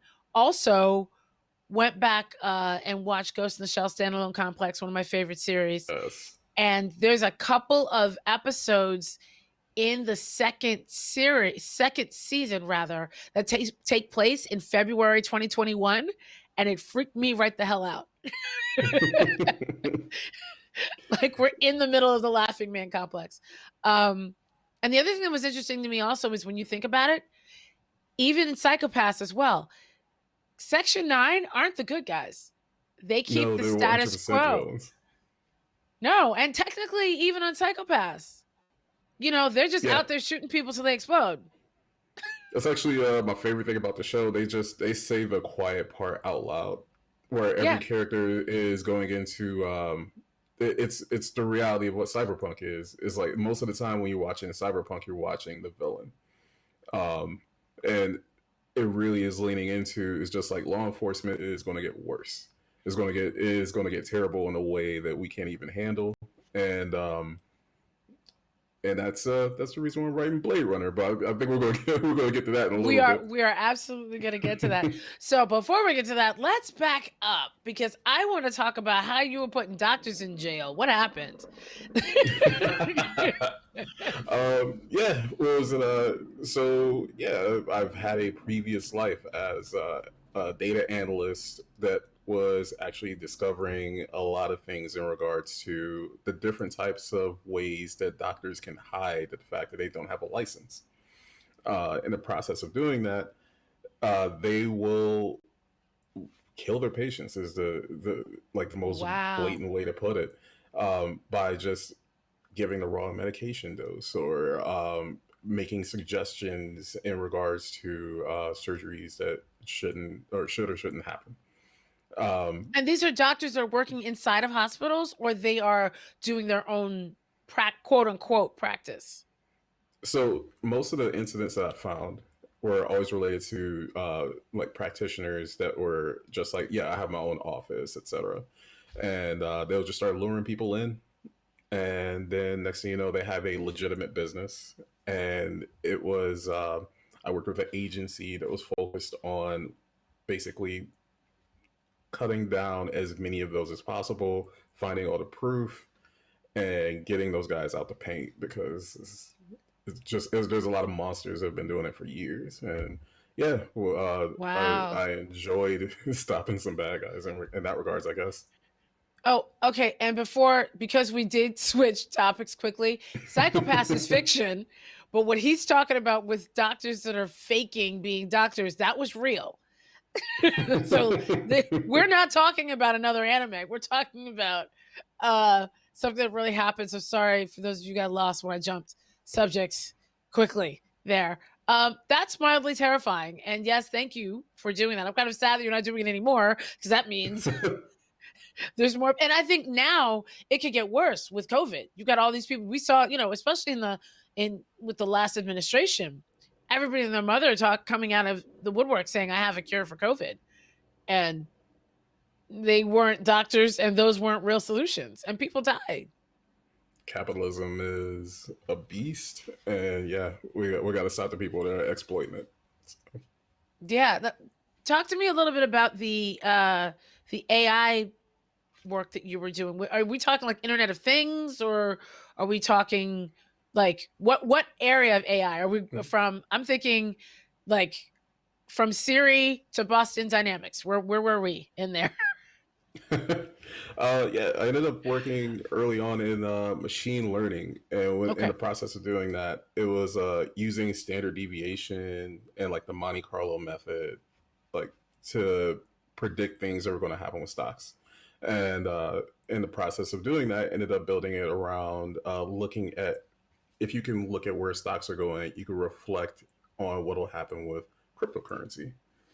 And usually if people are playing the stock market one way, you'll see people playing cryptocurrency in the opposite direction. What I ended up doing with that was ended up basically taking different currencies and sort of like showing exactly where they would go, and became kind of like a cryptocurrency analysis for certain groups of people. And then, but the more important thing I always want to focus on cryptocurrency was like with it, at the time I started that was around 2015 or so, and that was when the Syrian refugee crisis had started. And Mm. I definitely was looking into like how can cryptocurrency help with Syrian refugees. And a big way it was doing that is that you can actually encrypt your identity in there, the amount of money that you have, and all the information that you need in order to prove that it's just you. You can really use cryptocurrency and the blockchain, for that matter, to run elections to prove that they're not fraudulent. But that's a longer topic. But in the But process a of very doing, interesting one. A very interesting one. Continue though. oh yeah, yeah. So in the process of helping with different groups that were trying to build the like different cryptocurrencies for Syrian refugees, they were able to actually place their identity inside of these blockchains, go to other countries, and it's just like, hey, I can prove it's me. This is encrypted in a way that is like just not possible to break. This is me and my family. This is an easy transfer of our money to your country, and it's going to be a smooth process. And it was starting to work heavily, which is kind of crazy when you think about how we, especially right now, with everything happening with like the GameStop stuff and how it's transferred over to like Dogecoin and Bitcoin and things like that.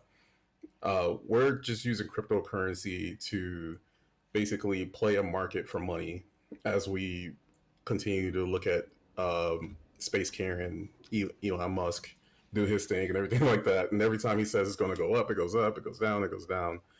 Um, we aren't looking at the big picture of what cryptocurrency can do. But even like in Nigeria right now, they're using it so that way they can fight for women's rights. And activists have had their bank accounts completely shut off by the government themselves, but they could continue to like buy food, organize, and like pay their rent, everything they need to do via cryptocurrency. And Interesting. now those groups are actually battling to make sure that they continue to have access to different ETFs like that. And it's, yeah, so yeah, a lot of complex stuff in regards to that. No, but it's fascinating. That I mean, I want to have a whole other show about that. Um, and the chat is saying the same thing. They're like, "This is incredible." Yeah, I mean, and it's the Black Crystal says super interesting. DY Princess, the cryptocurrency situation also would be a good anime concept. Yes, write a story about this. JD Hayes 01, a lot of concepts to write some good fiction.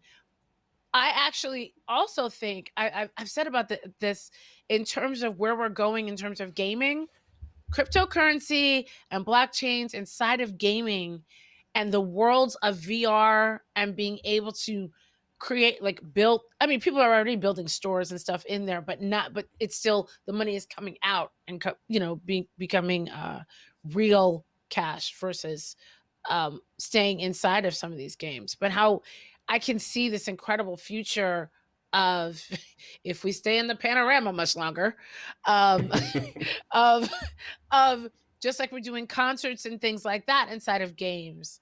I had a conversation with Malik Forte about this a couple of weeks ago. Cryptocurrency and as well as blockchains being able to get you in and out of these things. And even I've heard of even people talking about making classrooms inside of this where recess is going to play the game and then that part of it shuts down and you come back to, learning. So are we this close to Ready Player One? What's happening? What do you think? Uh, Actually, the truth is, well, I'll get into like the whole script process of it too, because I ended up writing a script about what this can do, and that's kind of what pushed my career forward. But in regards to what we can do with it, I ended up writing about the fact that instead of being Ready Player One, we can make a Wakanda. and that's kind of Let's what. go. Let's Yeah, go. We can make our own Wakanda coin. Can we do this like right now? actually, the technology is pretty much there. See, what with blockchains, not only is it something that's so heavily encrypted that it can actually lock all your information and have that 2 point, like 2 point circumference, so that way only the person that you meant to give it to is the only person that's going to give it. But it also is its own internet.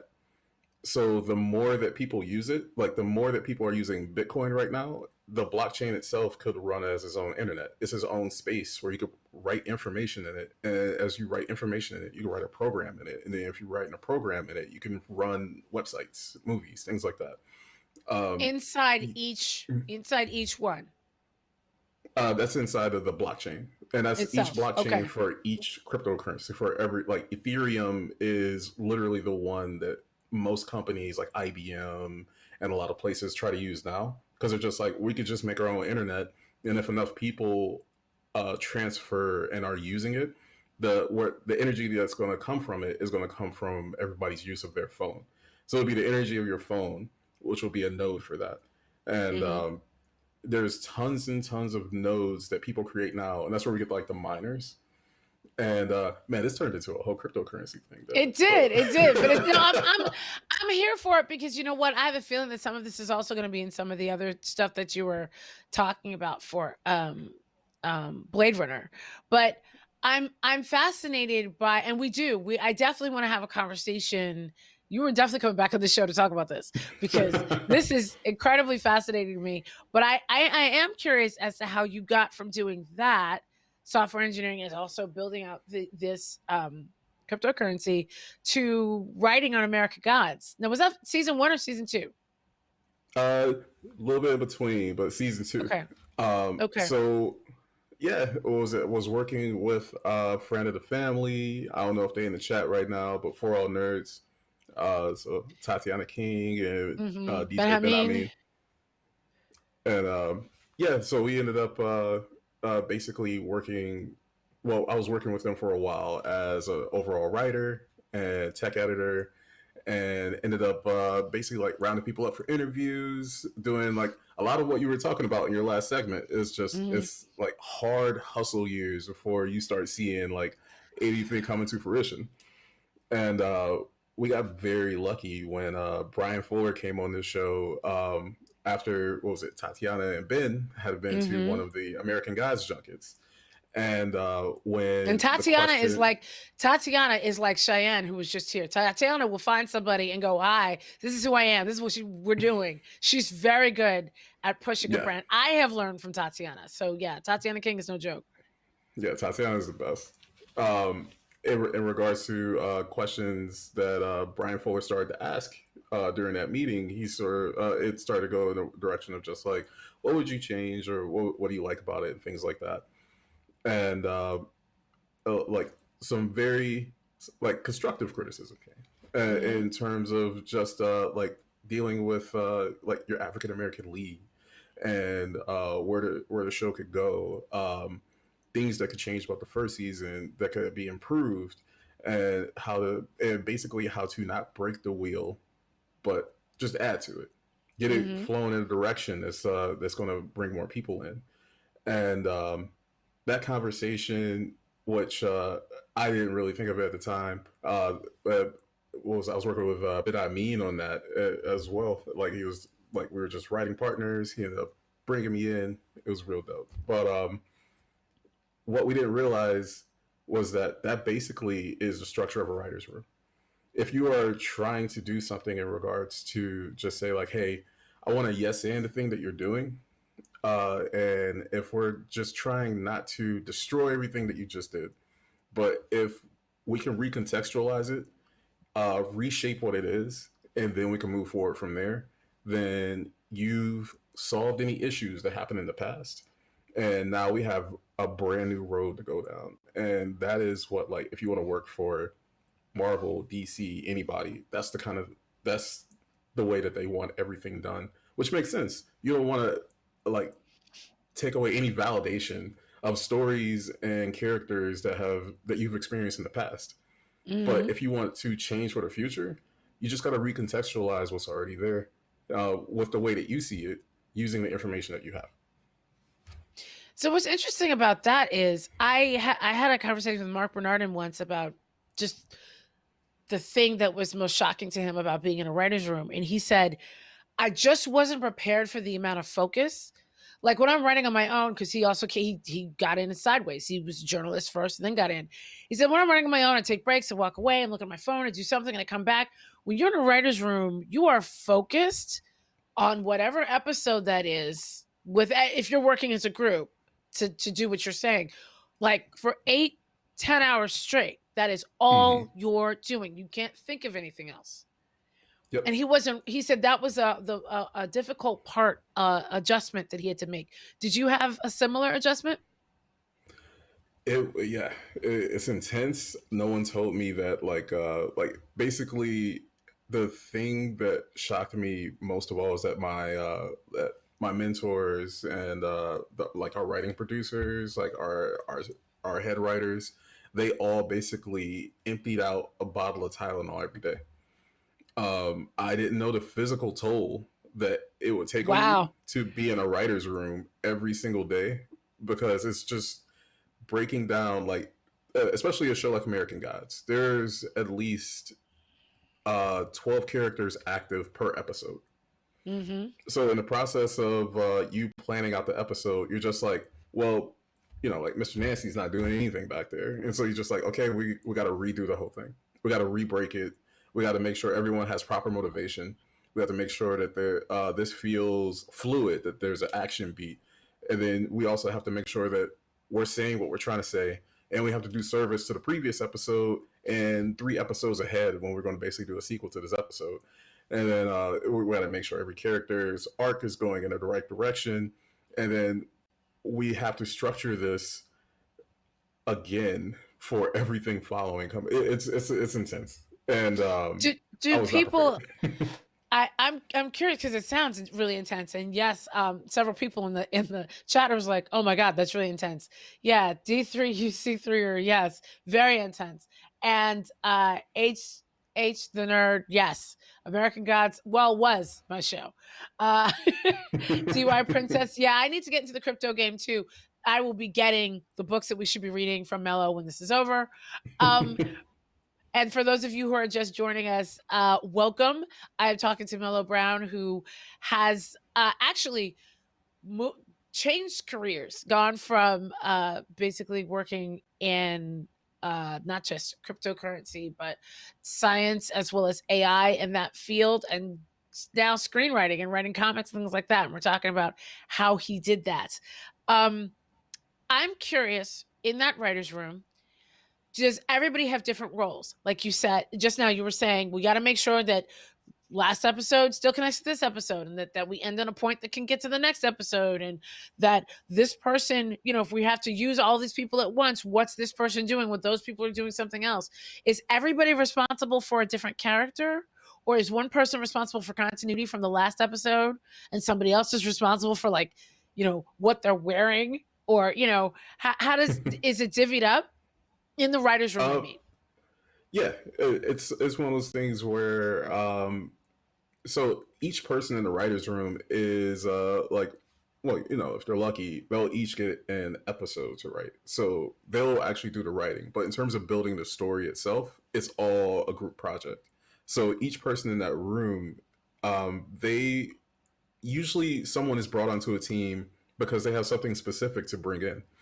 And for example, they had me come in and were just like, hey, all the villains are technology. We're going to talk to you about a lot of that. While at the same time, you want someone that is very familiar with different cultures and different types of religions involving all these characters. So you're going to have someone who is just like, oh, like I am really good at figuring out different things involving like East Indian religion and how it ties into all of these plots at one time.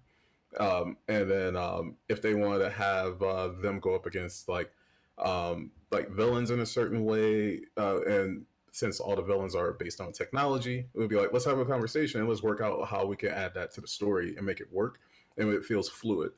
while at the same time you'll have someone else that's focused on another culture or just another angle for all of these different characters. So that way, everything is true. Everything feels real.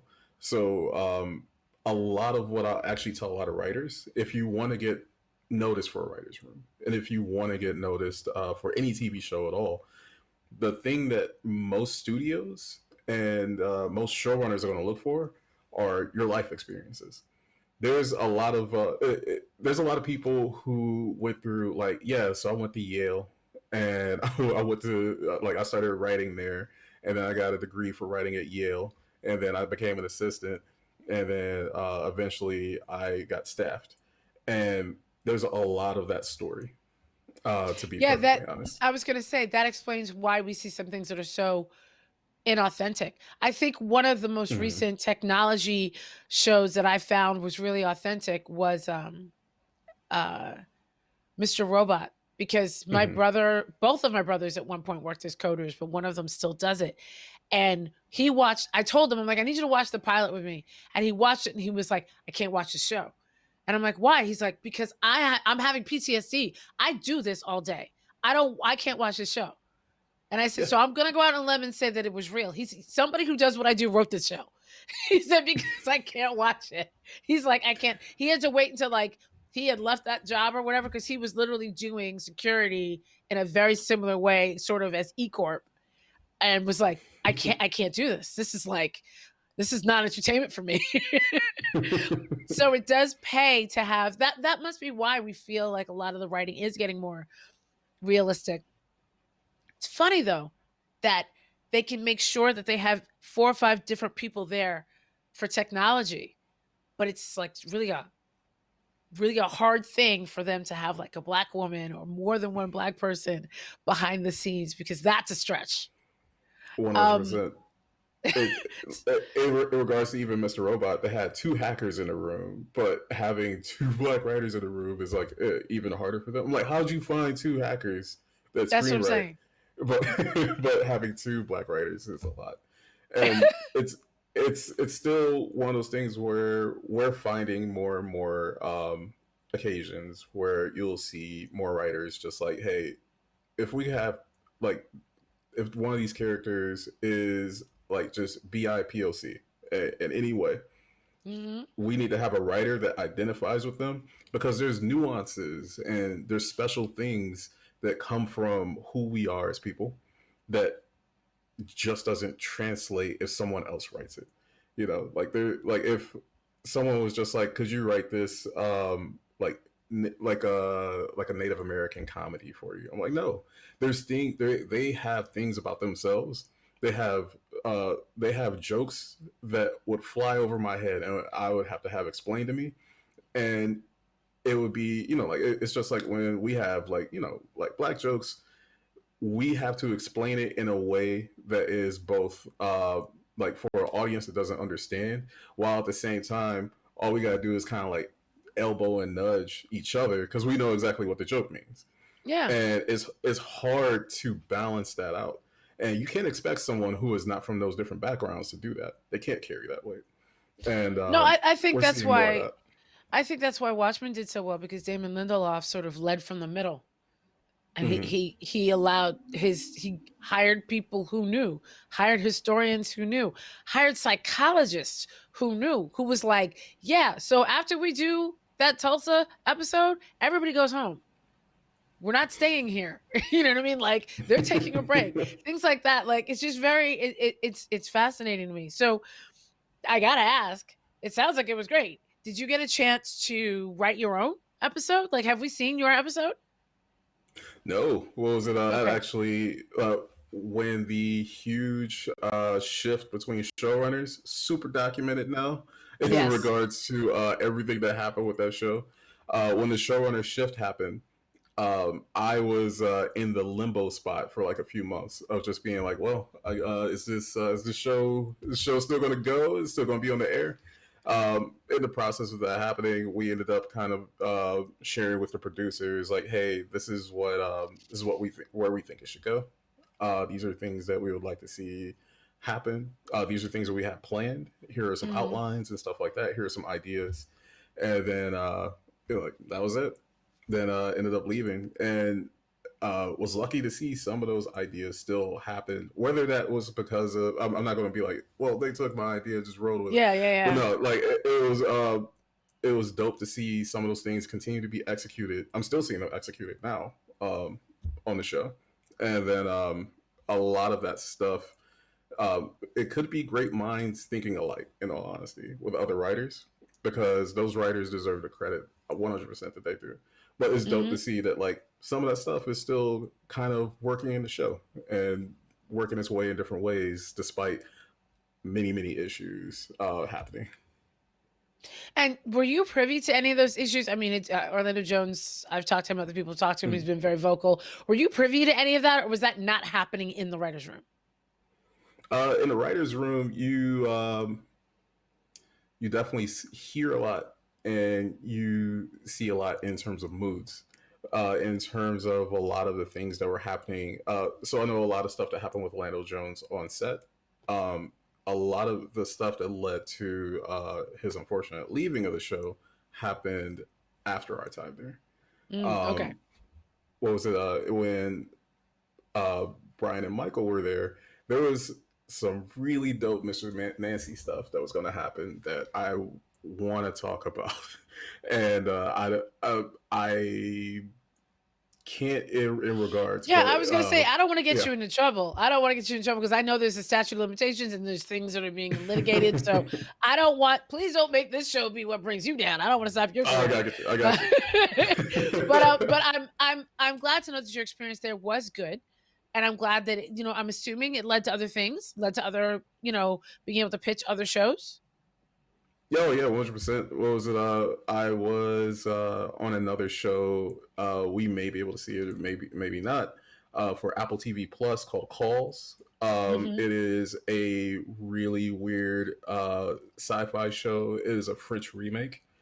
Okay. It is only 20% visuals. Imagine having a horror show that you only get to see like from the angles of like security cameras and things like that. But it's dealing with creatures that are ending the world and the people who are trying to stop them. And the only way that we're hearing the communications are via like phone calls, texts, walkie-talkies, via cameras. And that's how you're collecting the story. And we made something extremely terrifying. So we'll see what Apple does with that. So yeah. Wow. Okay, I'm not quite sure if I'll watch that because I'm scared already. But I would. But my boyfriend loves horror, so I'm sure he's all into it. And then I gotta ask, what made you decide to do comics? Because listen, I love comics, but I'm positive that a writer's room in Hollywood pays more than writing for comics. So what made you make that? And I'm not knocking your choices. I'm just curious. I'm going to assume it had to be really good for you to stop and say, I really want to do this. I definitely want to take a moment before I even continue to shout out my co-writer on the project, Perkins. We actually worked with each other on that show. I was just talking about Calls.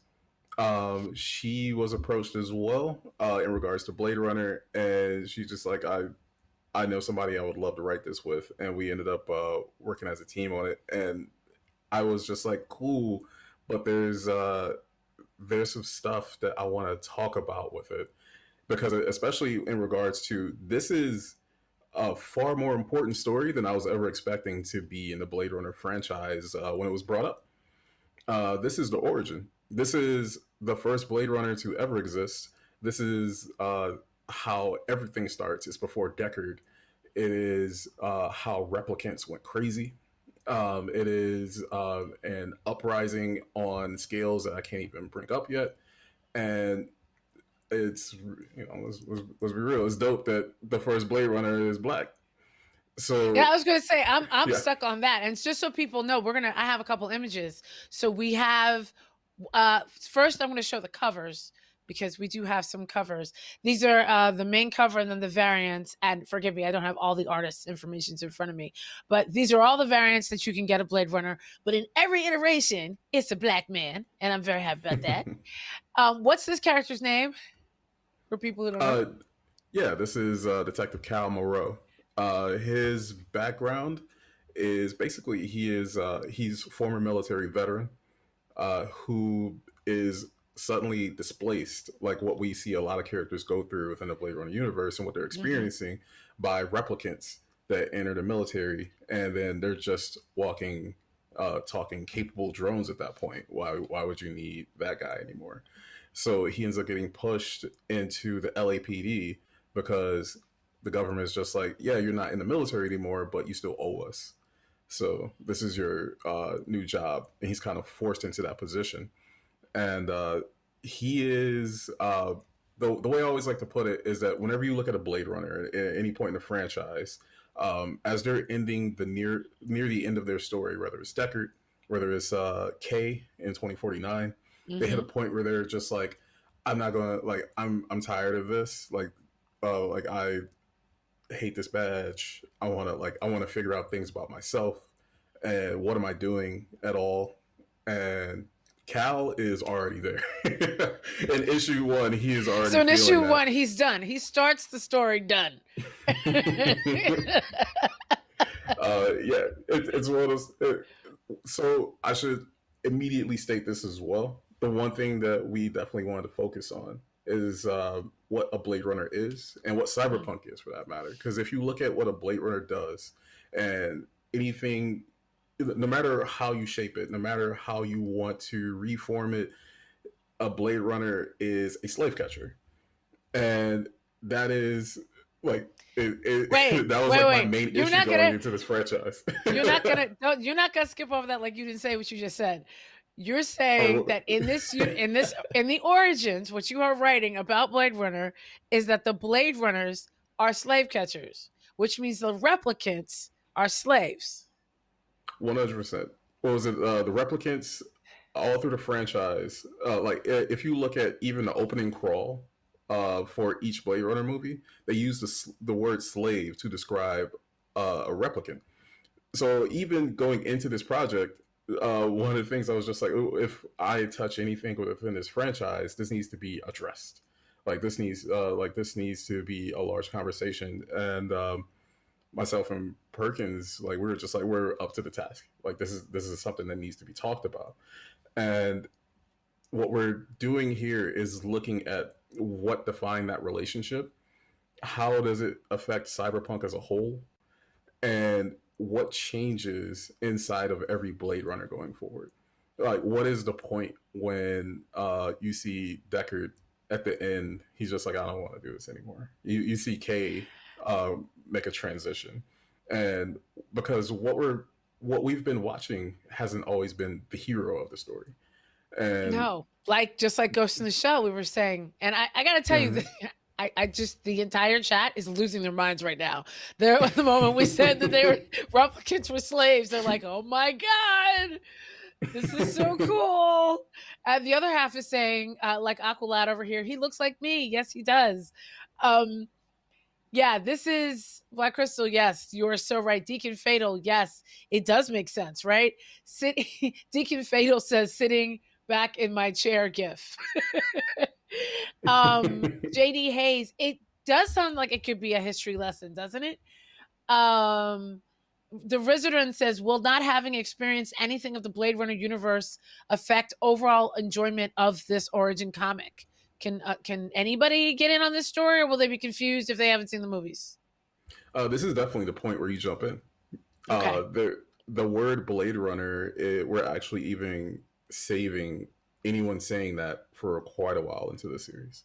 Because so you're going way back to the beginning. Okay. Yeah. So this takes place in retro 2009, like a lot of cyberpunk. Even like the previous years are more advanced. So it's kind of weird where it's just like we have flying cars and we have synthezoids, but we don't have cell phones. It's super strange. I'll totally get it myself. But that is the nature of cyberpunk. The other question I have for you is, because the way the West tends to interpret cyberpunk is Japan without Japanese. Orientalism. Yes, Orientalism. How is that addressed at all in the comic? Yes, absolutely. So going into that and kind of seeing everything that was created in the like in just the original movies, a lot of that was geared towards a lot of American mindset in the 80s and how it's there was like this very xenophobic fear of just the Asian population taking over and that they're becoming so much of a part of our culture that it'll override us and things like that, which is disgusting. And It's also Firefly. being But that's a different story. yeah, yeah.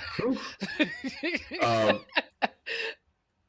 being like in that position and being in that place of sort of like these characters that exist because the other thing that that even is pointing at is a lot of like elitism as well. So when you see characters like with flying cars or like they're dressed in like certain ways or their hair's changing color while they're dancing on stage and stuff like that, it all is to take your eyes away from the rest of the characters that exist in that environment. And so everyone else is kind of like in their drab gray clothes. They're struggling to survive, like hard to eat. Really, if you turn the neon off for like 1 minute in any cyberpunk environment, it would look horrific. You'd be like, oh yeah, the future is bad.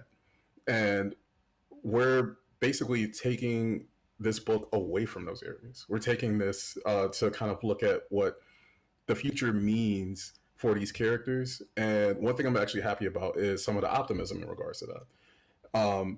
When getting away from all of those, like all of those parts of the city and like downtown LA and what that means in Blade Runner, and taking it to new areas, what we're looking at is that global warming and different types of crisis around the world in the Blade Runner universe. I don't want to spoil. It's actually in a lot of other books, like 2029, if you ever want to check that out. They we have a lot of refugees from like Italy, from Mexico, from Russia, and a lot of those people have like if your culture was dying around you, you would start gathering the things that make you special. You would start gathering like the like your grandma's shrines and stuff like that, like all the like different candles that they got, like different tools that are specific to where you're from. And when you leave and you come to what is like the Blade Runner futuristic LA, and you can't fit into that area, they make their own space. They make their own like kind of world from there, and it's dope. It really is like that kind of style. That's just like like I grew up in a way where it's just like you knew your neighbors, and like it's just like what's your mom cooking? All right, I'm gonna take some of what my family's making, and I'm gonna bring it over to you. We meet in the street, we switch it out, and you got like other neighbors doing the same thing. It's all one community. And what's funny is also, that doesn't sound futuristic. That sounds like the past. That's like sounds like what we're from. yeah. But if global warming is forcing all these cultures to come together, suddenly everyone's learning each other's language. Everyone's learning how to survive as humanity. Like humans are adaptable, or we adapt in some of the worst situations, and that's how a lot of our geography and a lot of us exist today. To always look at like the future of cyberpunk as just like corporations ones we're all dying, it doesn't like that gets old. And it's also going to look at a lot of the negative things that we were saying about different types of people in that time too. So having the opportunity to have every culture grab the mic at some point and talk about like like that downtown flying car stuff, that's cool and all, but this is the real cyberpunk. Like Sector 6B is what we represent, and we have like our own communities, and it's not just one race, it's everybody who's scrapping to survive. So that's fascinating. So I'm very curious. Do you know whether or not Ridley Scott has seen this story, or is gonna, or has he?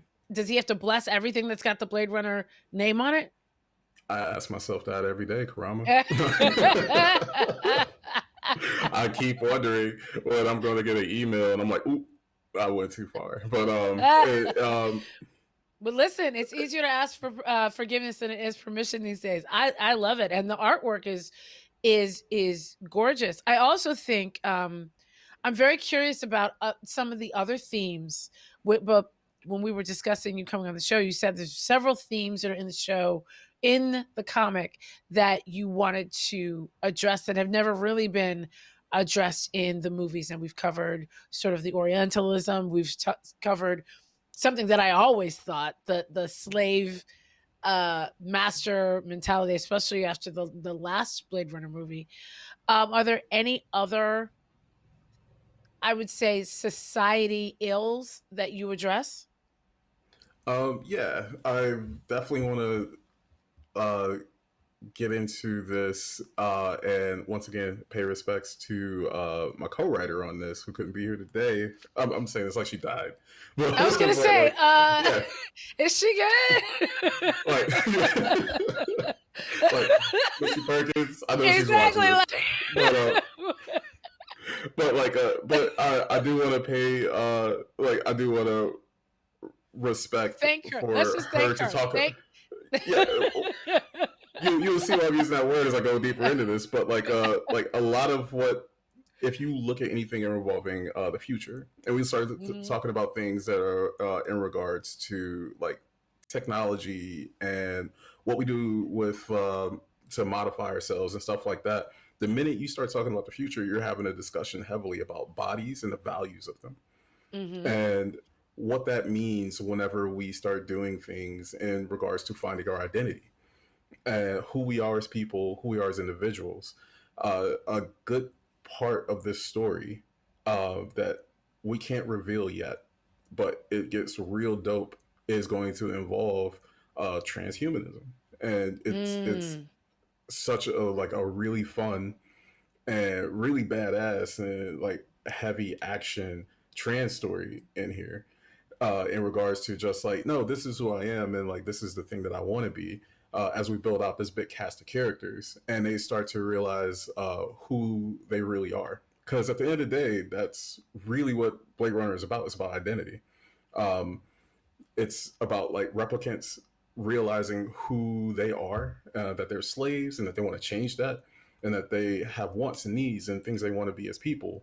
It's about the people that are being replaced in the process of the future coming up, and them figuring out who they want to be as they move forward into the future.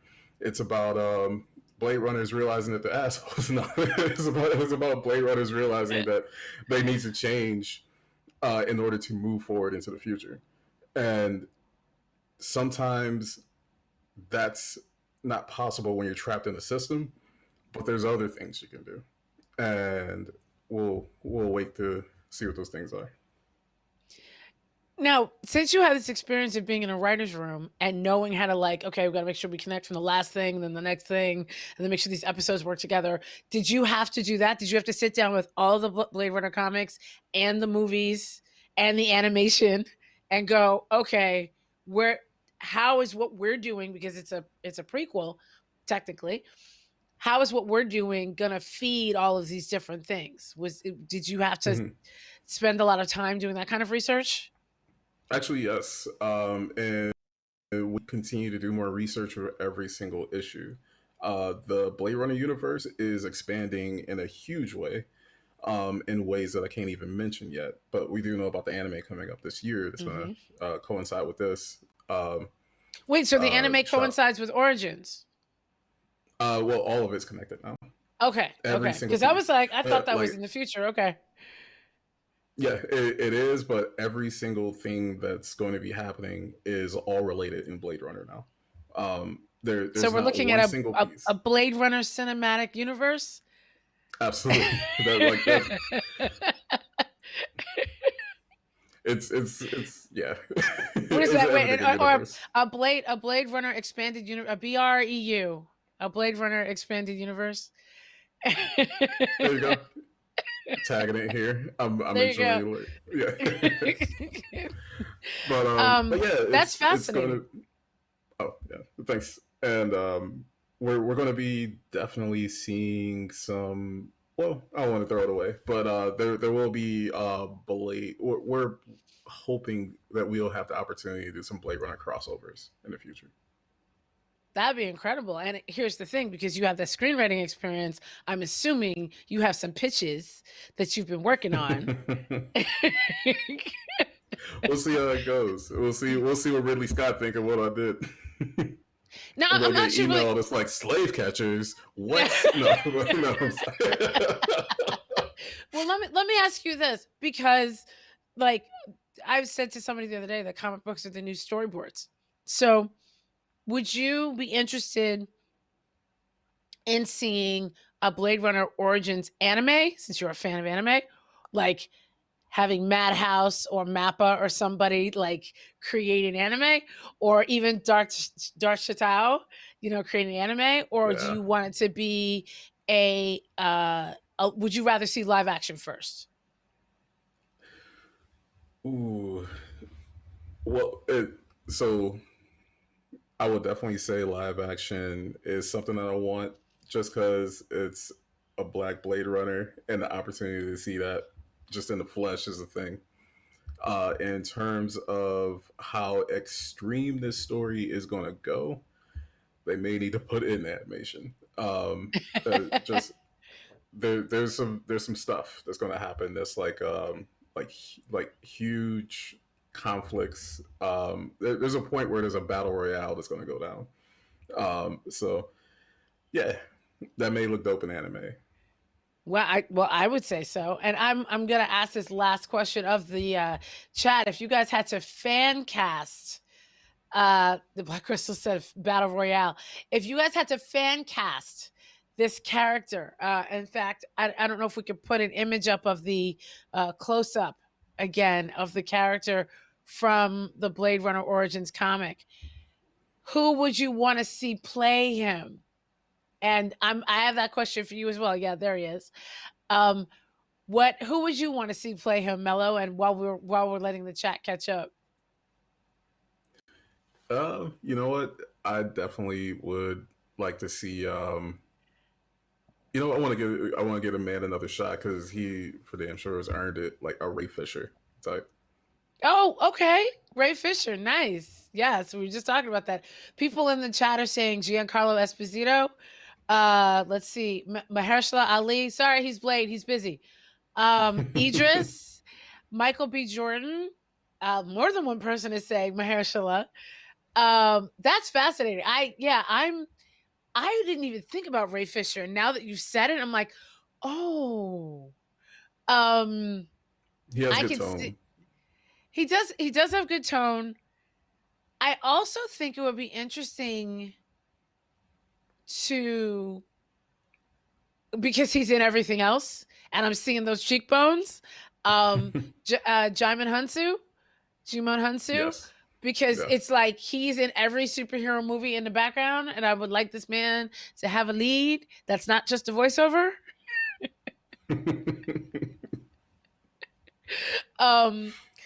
But yeah, I find that interesting too. We had like a range of ages in there. This is incredible, and just so everybody knows, this comic is not out yet. I did see a couple people in the chat that they were going to pre-order it. Please do. It's coming out with Titans Comics, and it's next week. So I believe that's the 24th, I believe. Yeah. It's That it drops? February 24th. And shout out to everybody who said they're going to pre-order it. Like we've been working for over a year on this. It has been a crazy ride of figuring out where this universe is going to go. And the main thing we wanted to do is to make sure that everybody now has a place. Everybody should feel welcome in this universe. And you can even look at the older stories with the knowledge gained from this book. And everything is, once, like we were saying at the beginning of the conversation, it's been recontextualized in a way where you just like, it all makes more sense. And let's start kicking some doors down. Let's get more people in the paint writing these stories. Yeah, no, absolutely. And you also said something that Cheyenne was saying. You got this by recommendation. Somebody else that was with you. Here's the thing. This is what's amazing. Ben Hameen could have taken the gig by himself, but he brought you. He pulled you and somebody else in, and I'm very big on that. A rising tide raises all boats. Yes. These doors that have been open for 2020 because people have just remembered that Black people exist and that we do things. The doors aren't going to stay open, and a lot of them are revolving doors. But it's up to us to hold them open and say, hang on, there's somebody else. There is enough work. The myth in entertainment is that there isn't enough. There is. That everybody makes you think there's only 4 jobs or 5 jobs. But what people don't understand is shows like this and other things that we're doing, they're international. So your fans aren't just here in the US, they're all over the world. And when you start thinking on a global scale, there's enough. So I'm just amazed. But first of all, I've seen a preview of this comic, so I'm gonna tell y'all it's fire.